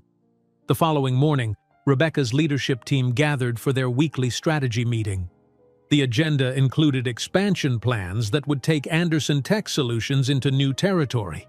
"We've saturated the regional market," Rebecca explained, standing before the digital wall display showing market penetration data. "It's time to pursue national clients. The conference next month provides our platform." "Our current infrastructure can't support national expansion," Marcus cautioned. "We'd need significant scaling capabilities." Rebecca nodded. "I've been expecting this inflection point. I'm prepared to consider outside investment to fund the expansion. Minority investment only, with clear protections for our corporate culture and vision." The discussion that followed was rigorous and detailed. Rebecca had built a team that respected her leadership while providing honest feedback, a balance that had contributed significantly to the company's success. By meeting's end, they had developed a strategic expansion plan that maintained Anderson Tech's core values while creating pathways to wider market penetration. As Rebecca walked through the office afterward, she observed her team with quiet pride. Diverse in background, unified in purpose, they represented everything she had envisioned when creating the company. The culture she had established, collaborative, innovative, and family-friendly, stood in stark contrast to the cutthroat environment at Reynolds Enterprises, where personal sacrifice was expected and vulnerability viewed as weakness. That afternoon, while reviewing potential investment partners, Rebecca allowed herself a rare indulgence. She opened her browser and searched for Reynolds Enterprises' current projects. The company's website appeared, sleek and corporate, but a recent news tab caught her attention. Reynolds Properties faces delays on downtown development. The article detailed problems with the company's flagship project, budget overruns, construction delays, and rumors of management turmoil. Further research revealed a pattern of similar issues across multiple Reynolds developments, along with several pending lawsuits from contractors alleging non-payment. Rebecca closed the browser, feeling neither pleasure nor regret at the company's troubles. Reynolds Enterprises had become simply another potential acquisition target to analyze dispassionately, its weaknesses to be evaluated, its assets assessed for potential value. The twins' weekend activities provided welcome distraction from business considerations. Saturday morning brought Ethan's advanced mathematics seminar at NYU, followed by Emma's rehearsal with the Youth Symphony. Sunday included family time at the Museum of Natural History, a tradition Rebecca had maintained despite her increasingly demanding schedule. "Mom, look at this," Emma called, pointing to an exhibit on sound waves. "It's exactly what Professor Abramson was explaining about violin resonance. And these patterns follow the same mathematical principles I'm studying," Ethan added, examining the spiral arrangement of a nautilus shell. Rebecca watched them make connections between their specialized interests and the wider world, their minds constantly integrating new information. These moments, seeing their intellects flourish, witnessing their growing confidence, sustained her through the long hours and constant pressure of building her company. Monday morning brought an unexpected encounter. Rebecca was presenting at a financial technology roundtable when she spotted a familiar face among the attendees, James Whitford, one of Marshall's closest associates from Reynolds Enterprises. He showed no sign of recognizing her as she delivered her presentation on emerging security threats to financial institutions. Afterward, as attendees networked over coffee, Whitford approached her. "Ms. Anderson, impressive presentation," he said, extending his hand. "James Whitford, Reynolds Enterprises." Rebecca shook his hand firmly, meeting his gaze with professional politeness. "Thank you, Mr. Whitford. I'm familiar with Reynolds Enterprises." "Really? I don't recall our paths crossing before." "They haven't," Rebecca replied smoothly. "But I make it my business to know the major players in New York real estate. Your company's recent downtown development has been in the news." Whitford's expression tightened slightly. "Just temporary setbacks. Every major project faces challenges." "Of course," Rebecca agreed, her smile professionally sympathetic.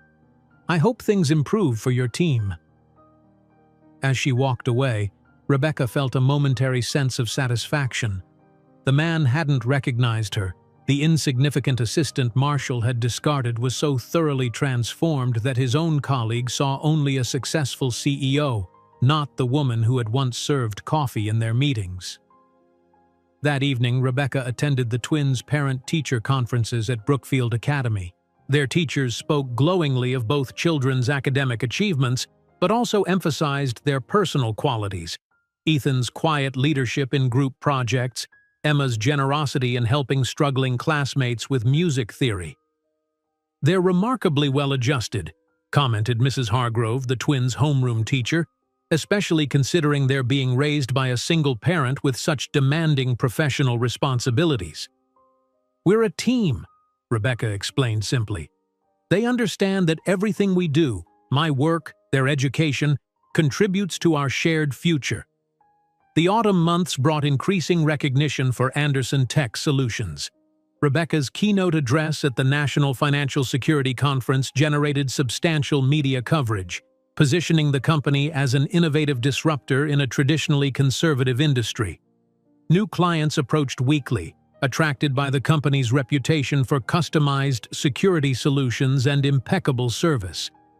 Rebecca maintained her practice of discreetly monitoring Reynolds Enterprises, noting each quarterly report that showed declining profits and market share.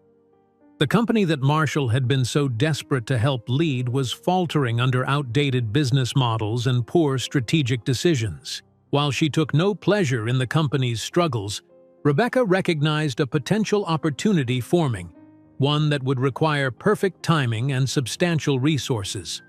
While Rebecca archived the article about Reynolds Properties' financial troubles, she couldn't possibly imagine that in just 4 years she would be positioned to execute the most audacious plan of her career, the complete acquisition of the empire that had once considered her disposable. While Rebecca archived the article about Reynolds Properties' financial troubles, a notification chimed on her calendar: Ethan's Mathematics Journal publication day. She smiled, switching tabs to the online edition of Young Mathematical Minds, where her 14-year-old son's paper on algorithmic optimization was the featured article. His approach to efficiency in predictive systems had implications far beyond mathematics, implications that Anderson Tech was already implementing in their newest security protocol, the protocol that would change everything. Rebecca leaned back in her ergonomic chair, gazing at the Manhattan skyline from her corner office. The expansive view still thrilled her, even after years of working from this vantage point. Her phone buzzed with a text from Emma. "Nailed the Tchaikovsky. Professor says I'm definitely ready for the Philharmonic audition next week." Pride swelled in Rebecca's chest. At 14, her daughter would be auditioning as a guest soloist for the New York Philharmonic, an opportunity usually reserved for musicians twice her age. The twins' exceptional talents had blossomed beyond even Rebecca's ambitious hopes, each carving distinct paths of excellence while maintaining the extraordinary bond they shared as siblings. A knock interrupted her thoughts. Dr. Eliza Chen, Anderson Tech's lead algorithm developer, entered with tablet in hand, her expression revealing barely contained excitement. "We've done it," Eliza announced without preamble. Final tests confirm the fraud detection algorithm achieves 98.7% accuracy, nearly 40% higher than industry standard. Rebecca stood, taking the tablet to review the data herself. Any false positives? Under 2% in stress testing, even when we threw deliberate anomalies at it. The algorithm represented 18 months of intensive development, combining Rebecca's security expertise, Ethan's mathematical insights, and the collective brilliance of Anderson Tech's research division. Unlike conventional fraud detection systems that reacted to suspicious activities after they occurred, their algorithm predicted fraudulent patterns before transactions completed. "Patent applications?" Rebecca asked, already thinking 3 steps ahead. "Filed last week. Our lawyers expect approval within 90 days given the uniqueness of our approach. Prepare for implementation with our current financial clients. I want beta testing to begin immediately." After Eliza departed, Rebecca opened a secure folder on her computer labeled Avalanche, the codename for the company's most ambitious strategic initiative. Inside were detailed analyses of potential acquisition targets, market penetration projections, and funding scenarios. Recent additions to the folder included in-depth research on Reynolds Properties' financial vulnerabilities, management weaknesses, and shareholder dissatisfaction. The company that had once been Marshall's pride was now struggling under the weight of poor leadership and outdated business models. Their stock had declined 23% over 18 months, and industry rumors suggested that key executives were quietly updating their resumes. Rebecca's intercom buzzed. "The venture capital team from Horizon Partners has arrived," her assistant announced. "Send them to the main conference room. I'll be there momentarily."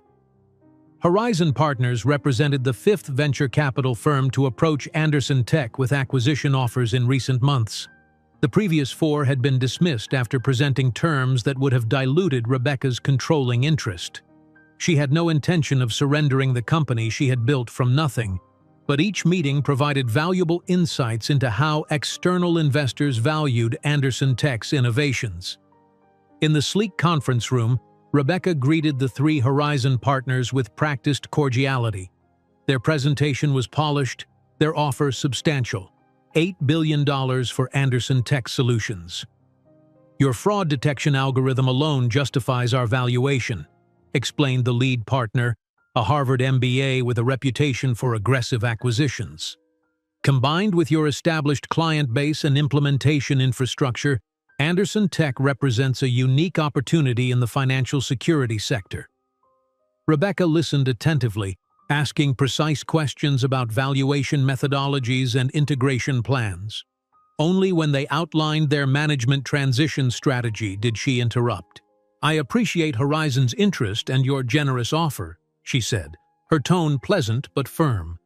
"However, I should clarify that any acquisition scenario must maintain current leadership and strategic direction. Anderson Tech isn't seeking an exit or management change." The partners exchanged glances, their rehearsed pitch suddenly derailed. $8 billion is a substantial premium over market value, the lead partner countered. "Our investors would expect significant control for that investment." Rebecca smiled. "Then perhaps our companies aren't aligned for partnership at this time. Anderson Tech's value proposition extends beyond current metrics to include our innovation pipeline and organizational culture. Those elements require continuity of leadership."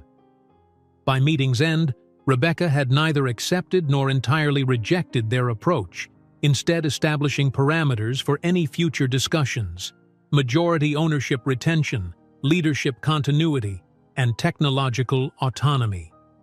The message was clear: Anderson Tech might be available for strategic partnership, but not for absorption. After the venture capitalists departed, Rebecca checked her watch. If she left now, she'd arrive just in time for Emma's violin rehearsal at Juilliard.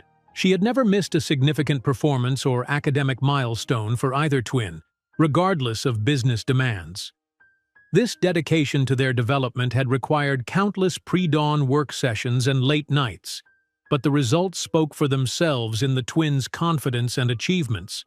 The sleek Tesla that Rebecca drove, a carefully considered investment rather than an indulgence, slipped through Manhattan traffic with quiet efficiency. As she drove, she dictated notes for tomorrow's executive meeting, her mind constantly balancing immediate operations with long-term strategy. At Juilliard, Rebecca slipped into the rehearsal hall, taking a seat at the back to observe without disrupting. Emma stood center stage, violin positioned with professional precision, her posture reflecting years of disciplined practice. When she began playing, the room fell completely silent. Even the orchestra conductor lowered his baton, momentarily transfixed by the pure, powerful notes Emma coaxed from her instrument. Rebecca recognized the piece, Bach's Chaconne, notoriously difficult even for seasoned professionals. Emma played it with technical perfection, but more importantly, with emotional depth that belied her 14 years. When the final note resonated through the hall, there was a moment of collective held breath before applause erupted. Later that evening, the twins celebrated their respective achievements with a family dinner at their favorite restaurant, a mid-priced Italian place that had become their tradition for marking special occasions. Rebecca observed her children across the table, marveling at how they'd grown into poised, thoughtful teenagers while somehow maintaining the close bond they'd shared since infancy. "Mom, when's your patent announcement?" Ethan asked, methodically twirling pasta around his fork. "How did you know about that?" Rebecca asked, genuinely surprised. Emma rolled her eyes good-naturedly. "Please, you've been practically vibrating with excitement all week. Plus, Ethan helped with the core mathematics. Of course we know." Rebecca laughed. "The official announcement is next month after the regulatory filings are complete. But yes, the algorithm tests exceeded all expectations." "Will it make the company more valuable?"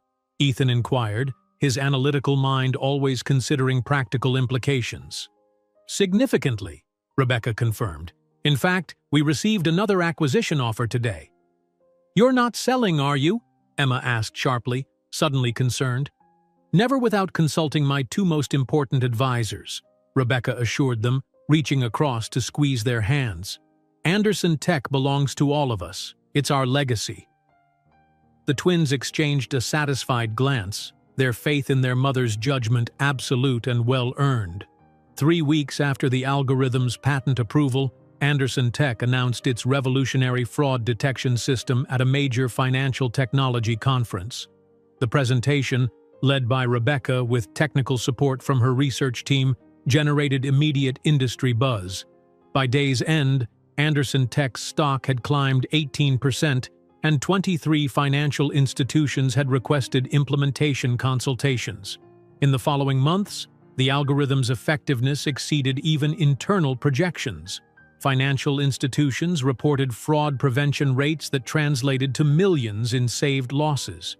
Industry publications featured glowing analyses of Anderson Tech's innovation, and Rebecca found herself in increasing demand as a speaker at financial and technology conferences. With 32% of the market for financial security systems now under Anderson Tech's control, the company's valuation reached $4.7 billion. Rebecca maintained 51% ownership, ensuring her strategic control remained absolute while creating substantial wealth for key employees through equity distribution. This success enabled Rebecca's most audacious move yet. Through a series of carefully structured transactions using shell companies and investment proxies, Anderson Tech began quietly acquiring shares in Reynolds Properties. The purchases remained below reporting thresholds, preventing Marshall or the Reynolds board from recognizing the systematic accumulation until Rebecca had secured a significant minority position. "We've reached 15% ownership," Jenny reported during a highly confidential strategy meeting. Only Rebecca's most trusted executives knew about Operation Avalanche. Another 5% would trigger mandatory disclosure. "Hold at current levels," Rebecca decided.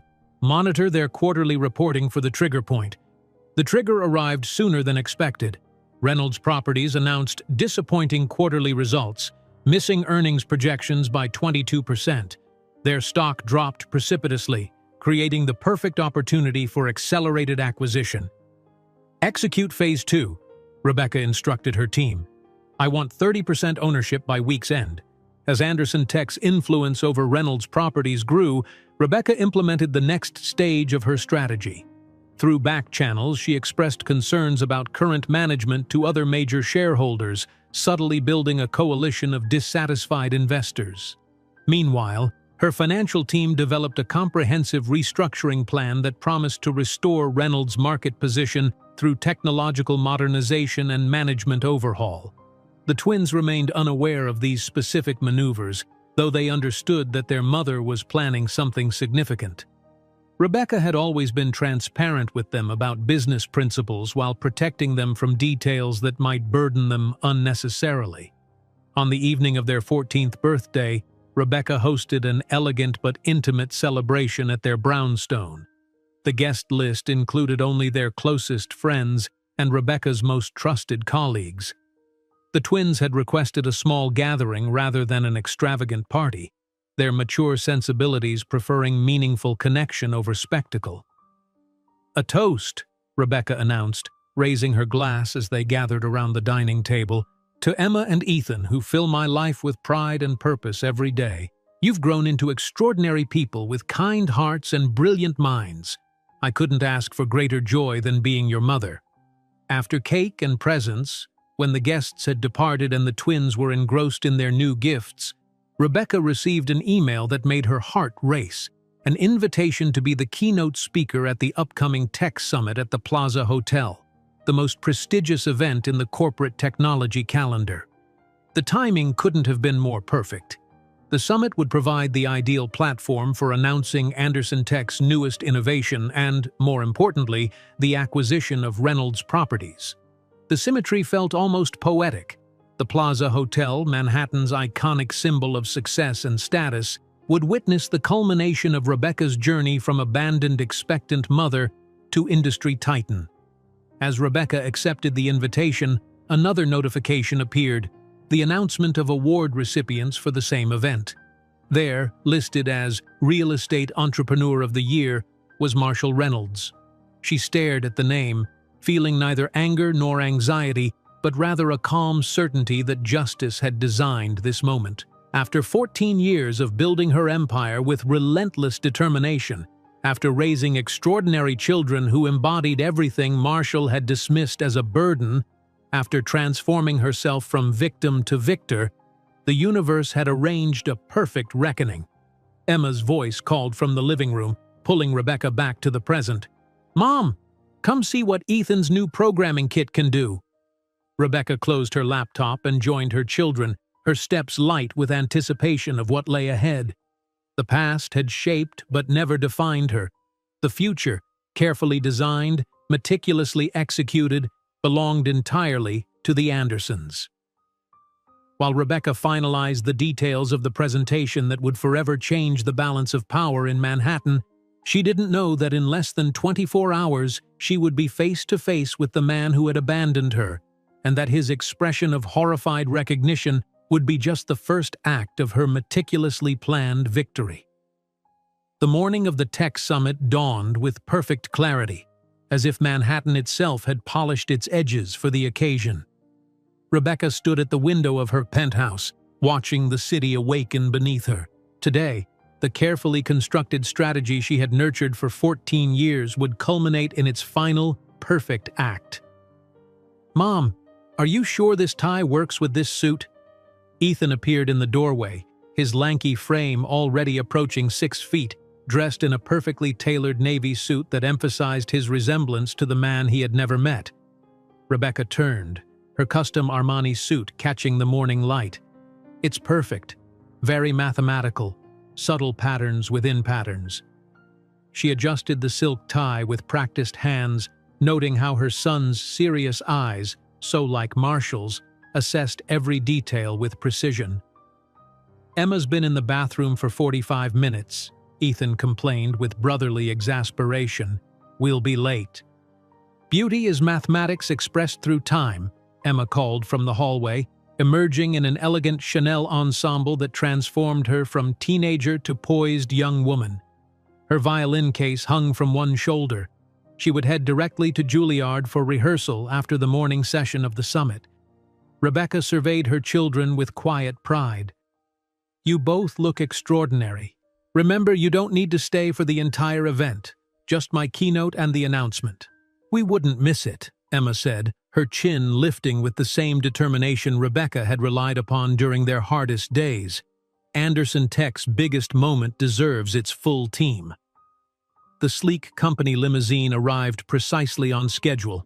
As they descended in the private elevator, Rebecca mentally rehearsed her presentation once more. The latest security innovation would impress the technology world, but the announcement of the Reynolds Properties acquisition would shock the business community to its core. "Your speech is perfect, Mom. Stop reviewing," Emma said as the limousine glided through morning traffic toward the Plaza Hotel. She reached forward to adjust a delicate crystal brooch that secured her elegant chignon, a gift from Rebecca on her last birthday. "It's a big day for us," Rebecca responded, watching her children with pride as the iconic plaza came into view. "Anderson Tech will announce our largest acquisition to date." "Which company are you buying this time?" Ethan asked, fingers dancing across his tablet screen, likely solving some complex equation that occupied his perpetually active mind. Rebecca smiled enigmatically. "One that represents more than just business for me.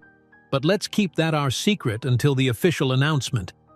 The Plaza Hotel's legendary opulence greeted them as they entered. Crystal chandeliers, marble floors, and the quiet hum of America's business elite gathering for the most prestigious event in the technology calendar. Rebecca moved through the space with practiced ease, accepting greetings from CEOs and industry leaders who now treated her as an equal. With each handshake and exchange, she scanned the growing crowd, knowing that somewhere among them was Marshall Reynolds. "Ms. Anderson, such an honor to have you as our keynote this year." The event coordinator approached, clipboard in hand. "We've arranged everything exactly as requested. Your presentation is loaded into our system, and the special announcement has been added to the program immediately following your speech." "Perfect. Thank you." Rebecca nodded, her composure unshakable despite the anticipation building within her. "My children will be seated at the front table." As they moved toward the grand ballroom, Rebecca felt a momentary tightening in her chest when she spotted Marshall's name on the event board. Marshall Reynolds, Reynolds Properties, Real Estate Entrepreneur of the Year. The award ceremony would follow her keynote address, a sequence she had not orchestrated but that fate had arranged with exquisite timing. The ballroom filled quickly with attendees eager to hear from the woman who had revolutionized financial security. Rebecca and the twins were escorted to the main table, positioned prominently near the stage. From this vantage point, she could observe the entire room, watching as the final attendees took their seats. And then she saw him. Marshall Reynolds entered with the practiced confidence of Manhattan royalty, his custom suit and perfect grooming broadcasting success and privilege. He looked older, fine lines around his eyes, a touch of gray at his temples, but essentially unchanged from the man who had coldly discarded her 14 years ago. He took his seat at a table near the front, surrounded by associates, completely unaware of the seismic shift about to rock his world. Rebecca felt no flutter of emotion, no lingering pain or attraction. The man who had once held such power over her life now appeared remarkably ordinary, just another businessman in an expensive suit, unremarkable except for the coincidence of shared history and biological connection to her children. "Is that him?" Emma whispered, her perceptive gaze following her mother's line of sight. Rebecca nodded almost imperceptibly. "Focus on today's achievement, not past disappointments." The summit director approached the podium, welcoming attendees and introducing the day's program. We are especially honored to begin with our keynote address from Rebecca Anderson, founder and CEO of Anderson Tech Solutions, whose innovations in cybersecurity have transformed the financial industry.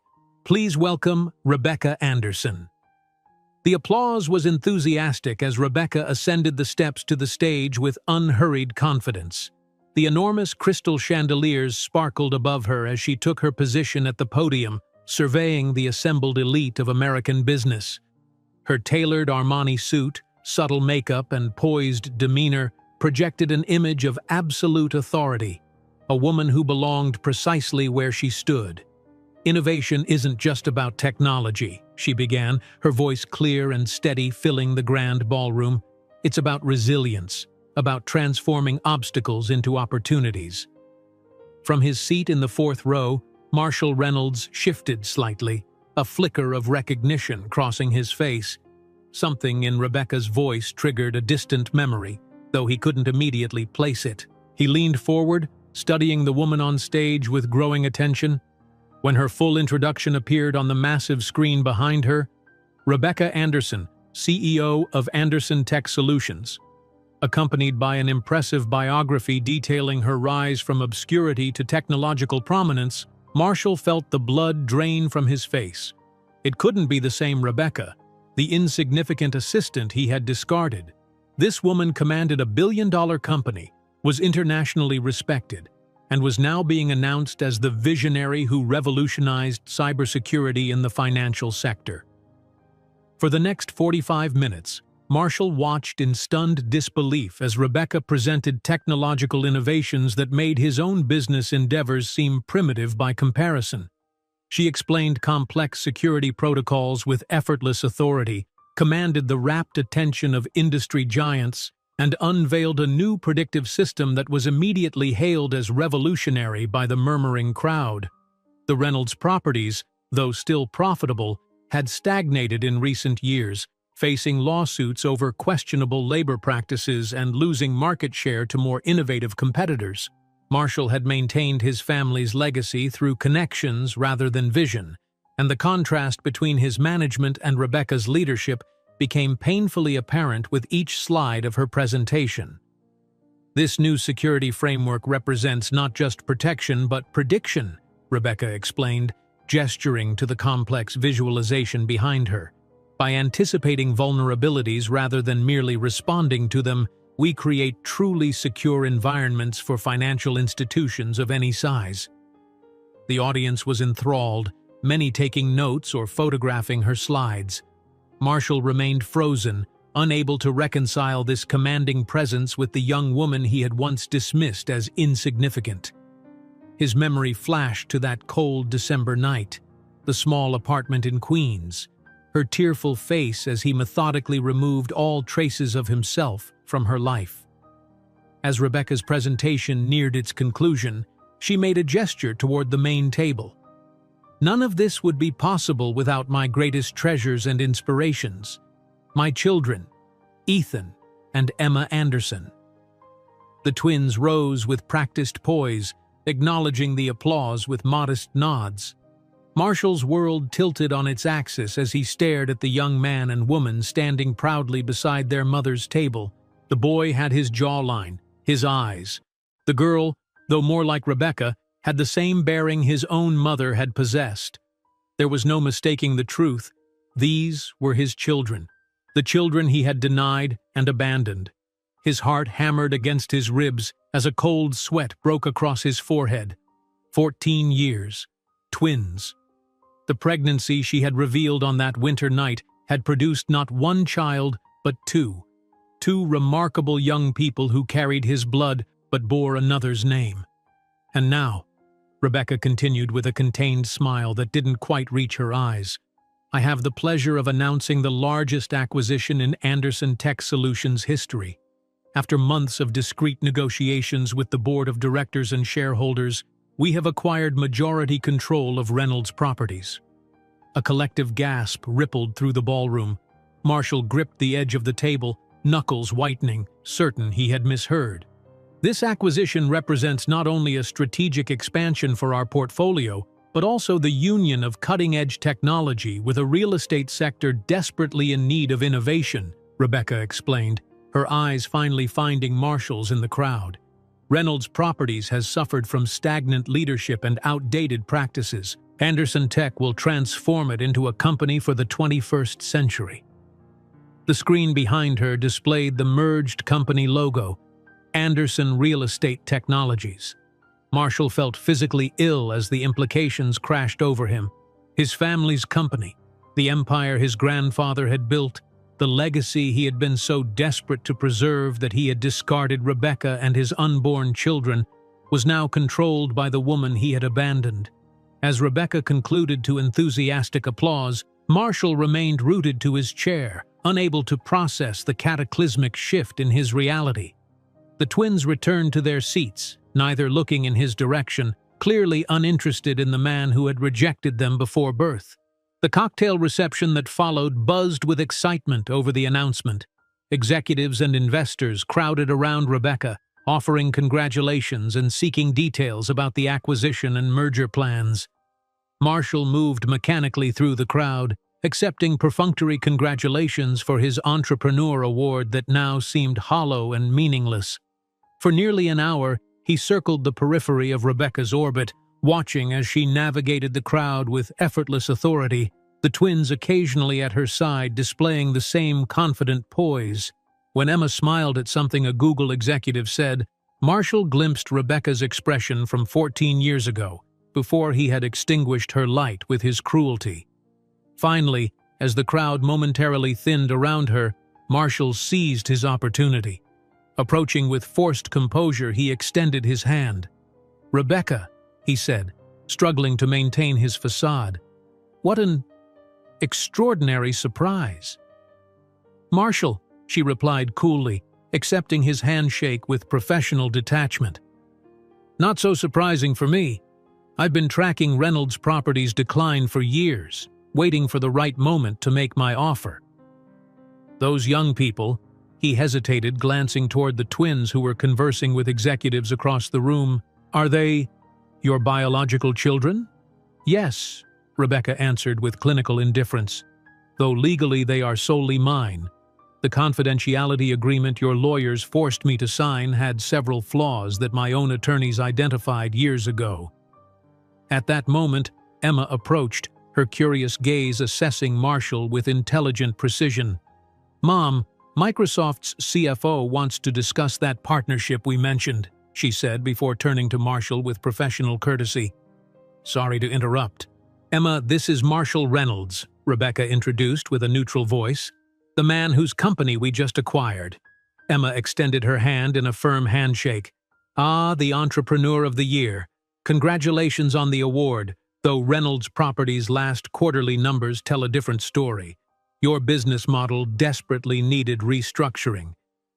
Marshall paled at the teenager's merciless analysis. "You look like your mother," he managed to say. "Thank you," Emma replied with a polite smile. "That's the highest compliment I could receive. My mother taught us that value isn't measured by surnames or bank accounts, but by the character one demonstrates in difficult moments." When Emma departed, Marshall attempted to recover some dignity. "Rebecca, we need to talk privately. About the twins, about the past." "There is no we, Marshall," Rebecca responded. "There is the CEO of Anderson Tech and the former majority owner of Reynolds Properties. Any communication we need to have will be through our respective legal departments." At that moment, the announcer called everyone back for the second part of the event. On stage, Rebecca made the official announcement, "The acquisition of Reynolds Properties by Anderson Tech Solutions represents the largest merger in the sector this year, with our company assuming full control of operations. To Mr. Reynolds, who will receive the Entrepreneur of the Year award next, we offer a consulting position on the board, without decision-making power, naturally." As the audience applauded, the twins positioned themselves beside their mother for official photographs. Camera flashes from the Wall Street Journal and Bloomberg captured the exact moment when the Anderson empire completely eclipsed the Reynolds legacy. The camera flashes illuminated the grand ballroom as the Anderson family posed for what would become tomorrow's business headlines. The twins flanked Rebecca, their poised confidence a testament to her unwavering dedication. As the photographers dispersed, Rebecca noted Marshall's ashen face as he mechanically accepted congratulations for his now hollow award. The satisfaction she felt wasn't vindictive pleasure but the clean, clear feeling of justice finally served. "Ms. Anderson, the Bloomberg reporter would like 5 minutes," her assistant whispered. "Tell him I'll meet him by the east entrance in 10, Rebecca replied, her gaze still tracking Marshall as he retreated to the bar. The elegant cocktail reception continued around them, Manhattan's business elite now buzzing with excited speculation about the acquisition. Rebecca navigated the crowd with practiced ease, accepting congratulations and deflecting questions about her future plans for Reynolds Properties with diplomatic vagueness. "Remarkable execution," commented the CEO of Goldman Sachs, champagne flute raised in salute. "The market will react favorably tomorrow." "The synergies were too compelling to ignore," Rebecca responded with professional modesty. Across the room, Marshall downed his second scotch, his Entrepreneur of the Year award sitting neglected on the table beside him. The irony of receiving recognition for business acumen on the same day he lost control of his family's company wasn't lost on anyone present. Several of his colleagues had already discreetly departed, sensing the shifting power dynamics and recalculating their allegiances. "Mom, I need to leave for rehearsal soon," Emma said, approaching with Ethan beside her. "Should we take the car and send it back for you?" "That works perfectly. I'll stay another hour for networking," Rebecca replied, straightening Emma's already immaculate collar in a maternal gesture. "You were both exceptional today." "Your announcement had perfect dramatic structure," Emma observed with an appreciative smile. "The audience's reaction when you revealed the Reynolds acquisition was everything we could have hoped for." Ethan nodded in agreement. Statistically speaking, the likelihood of both events occurring at the same venue was minimal. Fortuitous timing. Rebecca watched her children depart, their heads held high as they navigated the crowd with natural grace. From across the room, she caught Marshall staring at them, his expression a complex mixture of disbelief and dawning comprehension.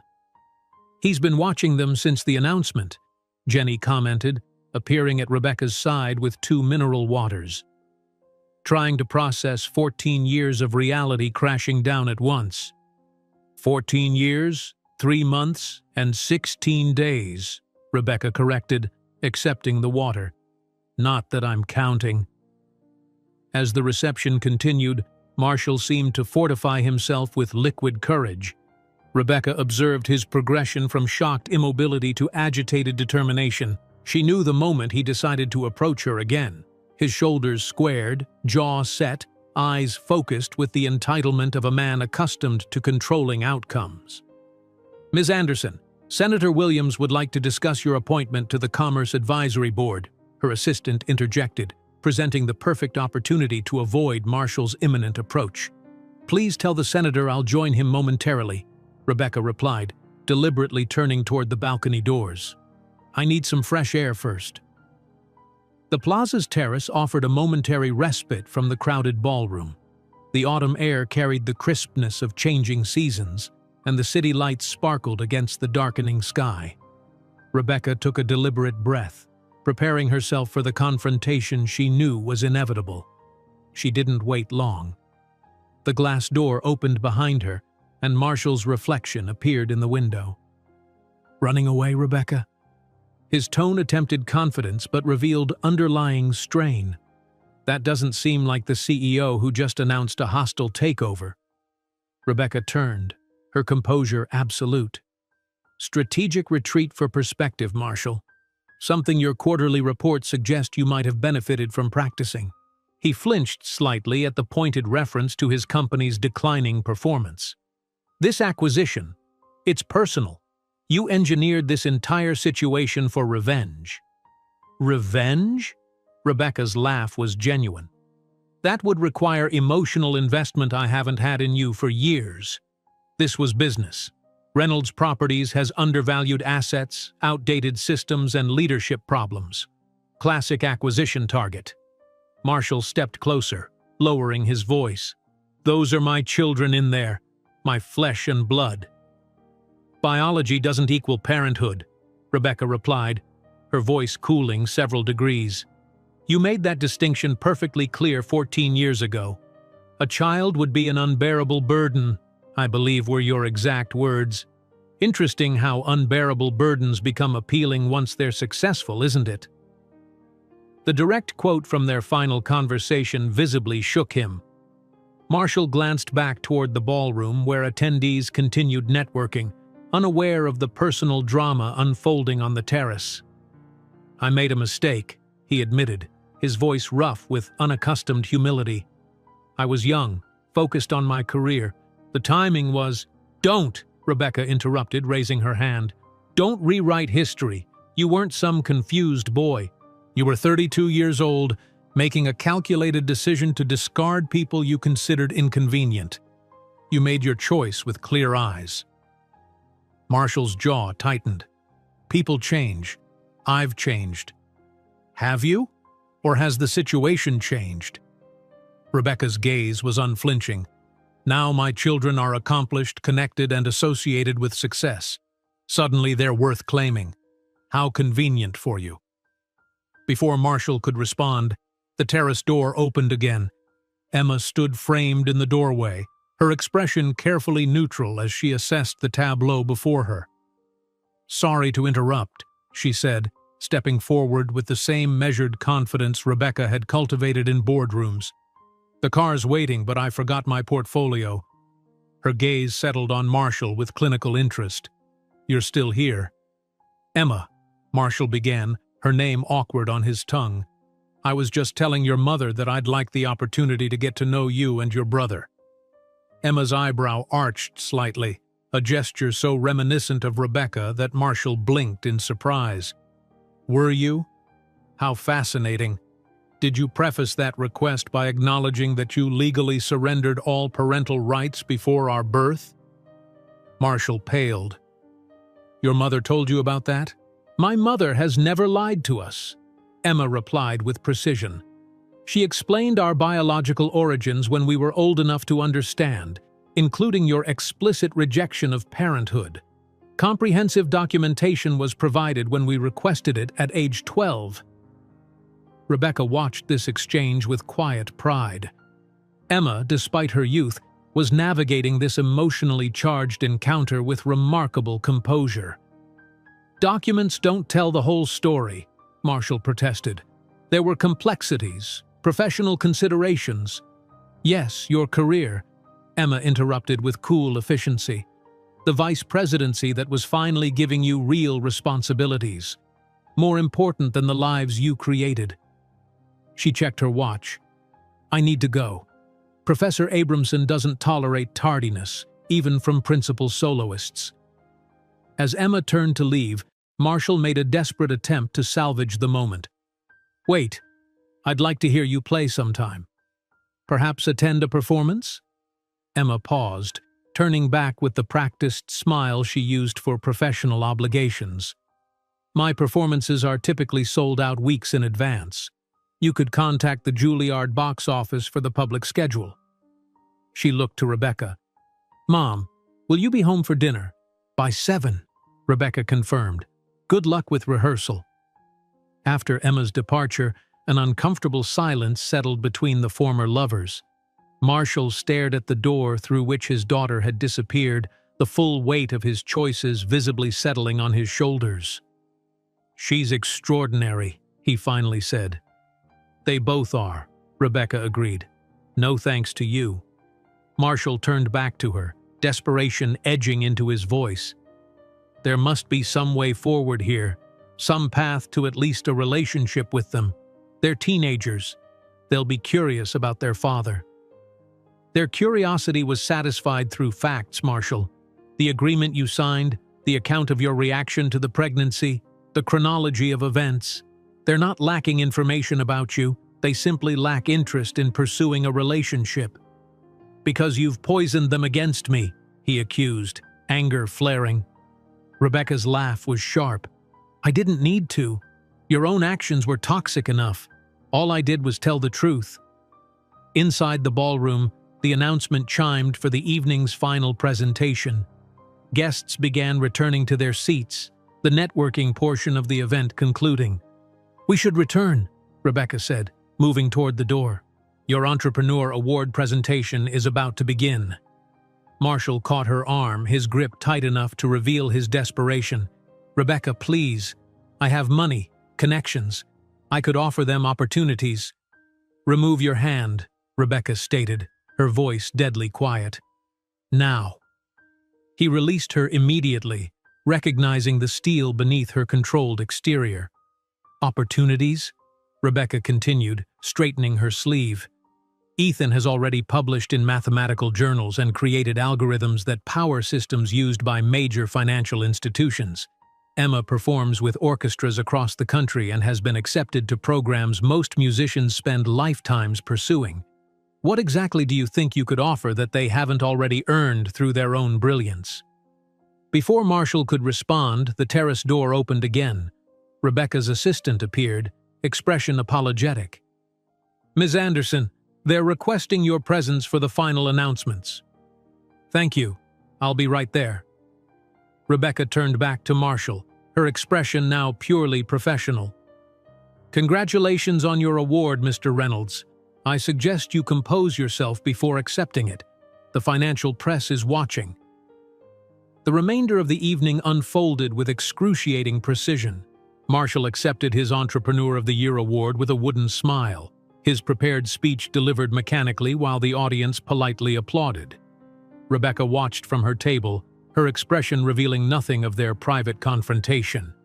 When the formal program concluded, Rebecca graciously accepted final congratulations from industry leaders while Marshall huddled with his remaining allies, no doubt discussing damage control strategies. The contrast between them couldn't have been more stark, Rebecca radiating confidence and forward momentum, Marshall desperately trying to preserve what remained of his position. As she prepared to depart, Rebecca noticed Marshall speaking intensely with his assistant, occasionally glancing in her direction. Years of business negotiations had taught her to recognize when an opponent was planning another approach. She deliberately took a circuitous route to the exit, stopping to speak with key contacts and potential partners, making it impossible for him to engineer another private conversation. In the elegant lobby, Rebecca paused to confirm details for tomorrow's implementation meeting with her executive team. From the corner of her eye, she saw Marshall emerging from the ballroom, scanning the crowd with obvious intent. "Rebecca!" he called, moving toward her with determination. "We're not finished." She turned, maintaining professional composure despite the public setting. "Actually, we are. Any further communication should be directed through proper channels. Your consulting position with the new organization will be outlined in documentation you'll receive tomorrow." "This isn't about business," he insisted, lowering his voice but unable to completely mask his agitation. "Those are my children. I have rights." "Rights?" Rebecca's eyebrow arched. "How interesting that you mention rights, Marshall. Where were these rights when you told me I and our children weren't enough for your world? Where were they when your exact words were, 'Go back to your insignificant Kansas'?" She opened a file on her tablet and turned it toward him. "This is the agreement your lawyers made me sign. You explicitly waived any parental rights in exchange for my silence. Legally, you are nothing to them." While the photographers captured the image of the new Anderson dynasty with Manhattan at their feet, Marshall Reynolds left the building, a diminished figure on the sidewalk, while Rebecca remained at the top, literally and figuratively. Marshall Reynolds woke to the insistent buzz of his phone, the morning light streaming through his bedroom windows doing nothing to dispel the fog of his restless night. Reaching for the device, he squinted at the screen to find 15 missed calls, 23 text messages, and a cascade of news alerts. The first headline made his stomach plummet. "Anderson Tech executes brilliant acquisition of Reynolds properties." Below it, another. "The decline of the Reynolds dynasty. How a tech visionary outmaneuvered Manhattan's old guard. Marshall sat up abruptly, fully awake now. The events of yesterday's tech summit crashed back into his consciousness. Rebecca's composed authority on stage, the twins' poised confidence, the public announcement of his company's acquisition, and the humiliating realization that his biological children had been hidden in plain sight for years. His phone rang again. This time he answered. "Marshall, what the hell is happening?" The panicked voice of his fiancée, Vanessa, daughter of Senator Williams, filled his ear. "Daddy just called me. He said Anderson Tech has taken control of Reynolds. Tell me this isn't true." "Vanessa, I can explain." "Explain what? That you lost your family's company? That you didn't see this coming? The gala for the Children's Hospital is next week. How am I supposed to face everyone?" Marshall pinched the bridge of his nose. "This is a bit more complex than your social calendar." "Don't you dare condescend to me," Vanessa snapped. "I need to know exactly what this means for us, for our future." The implied question hung in the air. Was he still worth marrying now that his corporate position had been compromised? The calculated nature of her concern would have bothered him once. Now it merely seemed fitting. "I'll call you later," he said, ending the call as another one immediately began ringing through. By the time Marshall arrived at the Reynolds Properties headquarters, now sporting a temporary Anderson Tech banner in the lobby, his phone had become a relentless chorus of crisis. Board members demanding explanations, business partners reconsidering deals, attorneys suggesting emergency strategies. The security guard at the reception desk, a man who had nodded respectfully to Marshall every morning for 5 years, now asked for identification. "Mr. Reynolds, I'll need to see your ID badge. New security protocols as of this morning." Marshall produced his credentials, feeling like a visitor in his own building. "What's going on up there?" he asked, gesturing toward the executive floor. The guard's expression remained professional but distant. "A transition team arrived at 7. They've been in the conference room since." When the elevator doors opened on the executive floor, Marshall immediately sensed the shift in atmosphere. IT specialists were stationed at various workstations, systematically accessing systems. The hushed, tense conversations among his staff ceased as he walked by, replaced by watchful silence. His office door stood open. Inside, on his desk, sat a single envelope bearing the Anderson Tech logo. Inside was a crisp, one-page letter. "As discussed in the board meeting, which you did not attend, your consulting position requires attendance at the restructuring event today at 2 o'clock. Attendance is mandatory." Marshall checked his watch. 11:30. The board meeting must have been called first thing this morning, intentionally when he wouldn't be present. The calculated precision of Rebecca's takeover became increasingly clear. The conference room was already filled when Marshall arrived at 2 o'clock. Rebecca sat at the head of the table, his position until yesterday, flanked by her executive team. More shocking than her presence were the 2 teenagers seated at the table reviewing documents with professional focus. Ethan and Emma looked up briefly as he entered, their expressions revealing nothing beyond mild curiosity. "Mr. Reynolds?" Rebecca acknowledged with professional detachment. "Please take a seat. We were just discussing the technology integration timeline." Marshall sat in the only available chair, at the far end of the table, opposite Rebecca. The symbolism wasn't lost on anyone present. "Before we proceed," he began, attempting to reclaim some authority, "I'd like to understand the legal basis for this acquisition. The controlling shares were protected by family trust provisions." "Those provisions expired 3 years ago," Rebecca replied without consulting any documents. "The board minutes from that time indicate you were advised to renew them but never completed the paperwork. Section 4, paragraph 12 of your company bylaws then allowed for majority shareholder action without renewal." The precision of her knowledge stunned him into silence. She had studied every vulnerability, every overlooked detail. "Mr. Reynolds," Ethan spoke up, his voice startlingly mature for a 14-year-old, "I'm leading the technology transition team. Your IT infrastructure is, frankly, a decade behind. We'll need complete access to your servers to begin migration." "You can't be serious," Marshall protested, looking from Rebecca to the boy. "He's 14 years old." 15 next week, Rebecca corrected smoothly. "And Ethan has been our principal security consultant since he was 13. His protection algorithm is what will make your systems finally secure."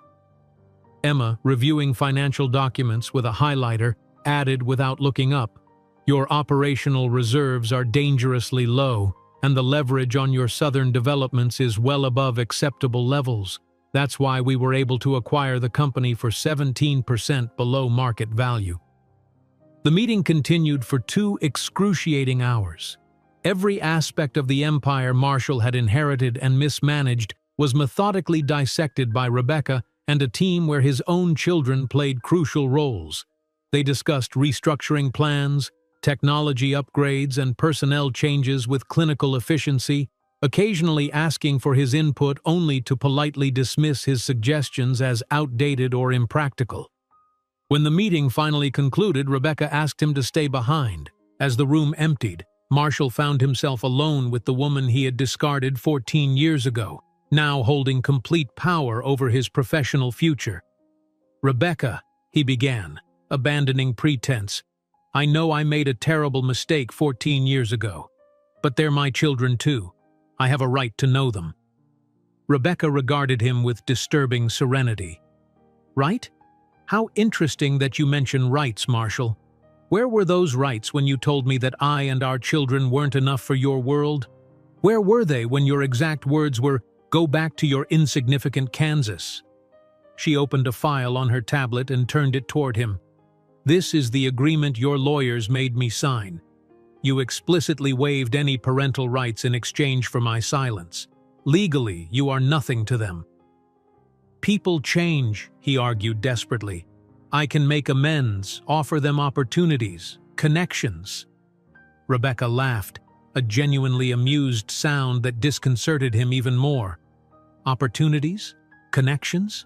Ethan has just been accepted to special simultaneous programs at MIT and Stanford. Emma performs with the New York Philharmonic as a guest soloist.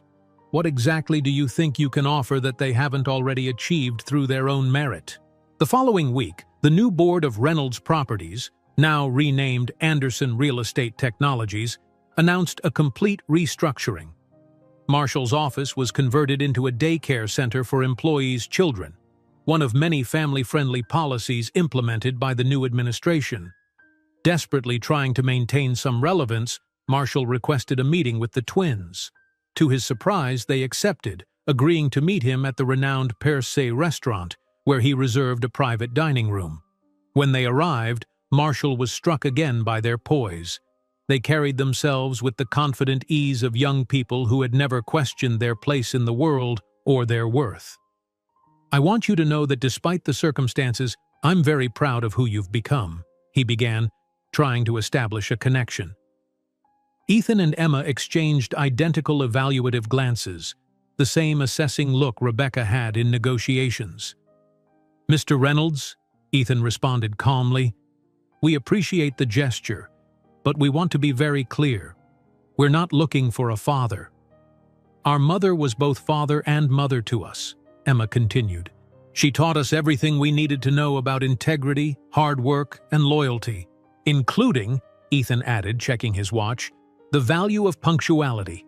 We have a video conference with Tokyo investors in 20 minutes. It was informative meeting you." The twins rose in perfect synchrony, leaving Marshall alone with a $1,200 bill and the devastating understanding of what he had lost. In her Upper East Side penthouse, ironically, in a building that had once belonged to Reynolds Properties, Rebecca finalized details for Anderson Tech's international expansion. Photos of Emma and Ethan adorned her office, precious moments from each birthday, achievement, and milestone. Her phone rang, her personal assistant calling. "Mrs. Anderson, Mr. Reynolds is in the reception area. He insists on seeing you, says it's personal." Rebecca sighed. "Tell him I'm busy building the future he guaranteed I would never have." Hanging up, Rebecca walked to the panoramic window that offered a spectacular view of Manhattan. Below, she could see Marshall Reynolds leaving the building, a diminutive figure on the sidewalk, while she remained at the top, literally and figuratively. What surprised her was that she felt no vindication. Instead, she experienced something more powerful: indifference. Marshall Reynolds had become irrelevant in her story of triumph, a minor character long surpassed in the script of her extraordinary life. The empire he rejected along with her now valued 3 times more than everything he had once possessed. The children he considered an unbearable burden were prodigies whom the world admired, and the insignificant Kansas woman had become Manhattan's undisputed queen. Justice hadn't required her intervention. Life had delivered it perfectly, served on a gold platter that Rebecca had forged with her own hands. While the doctors at New York Presbyterian revealed she was expecting twins, Rebecca couldn't possibly imagine that 15 years later she would be commanding a billion-dollar technology empire from those same skyscrapers that had once seemed so hostile and unreachable. If you enjoyed today's video, I'm sure you'll love the next one. Don't waste time. Just click on the screen.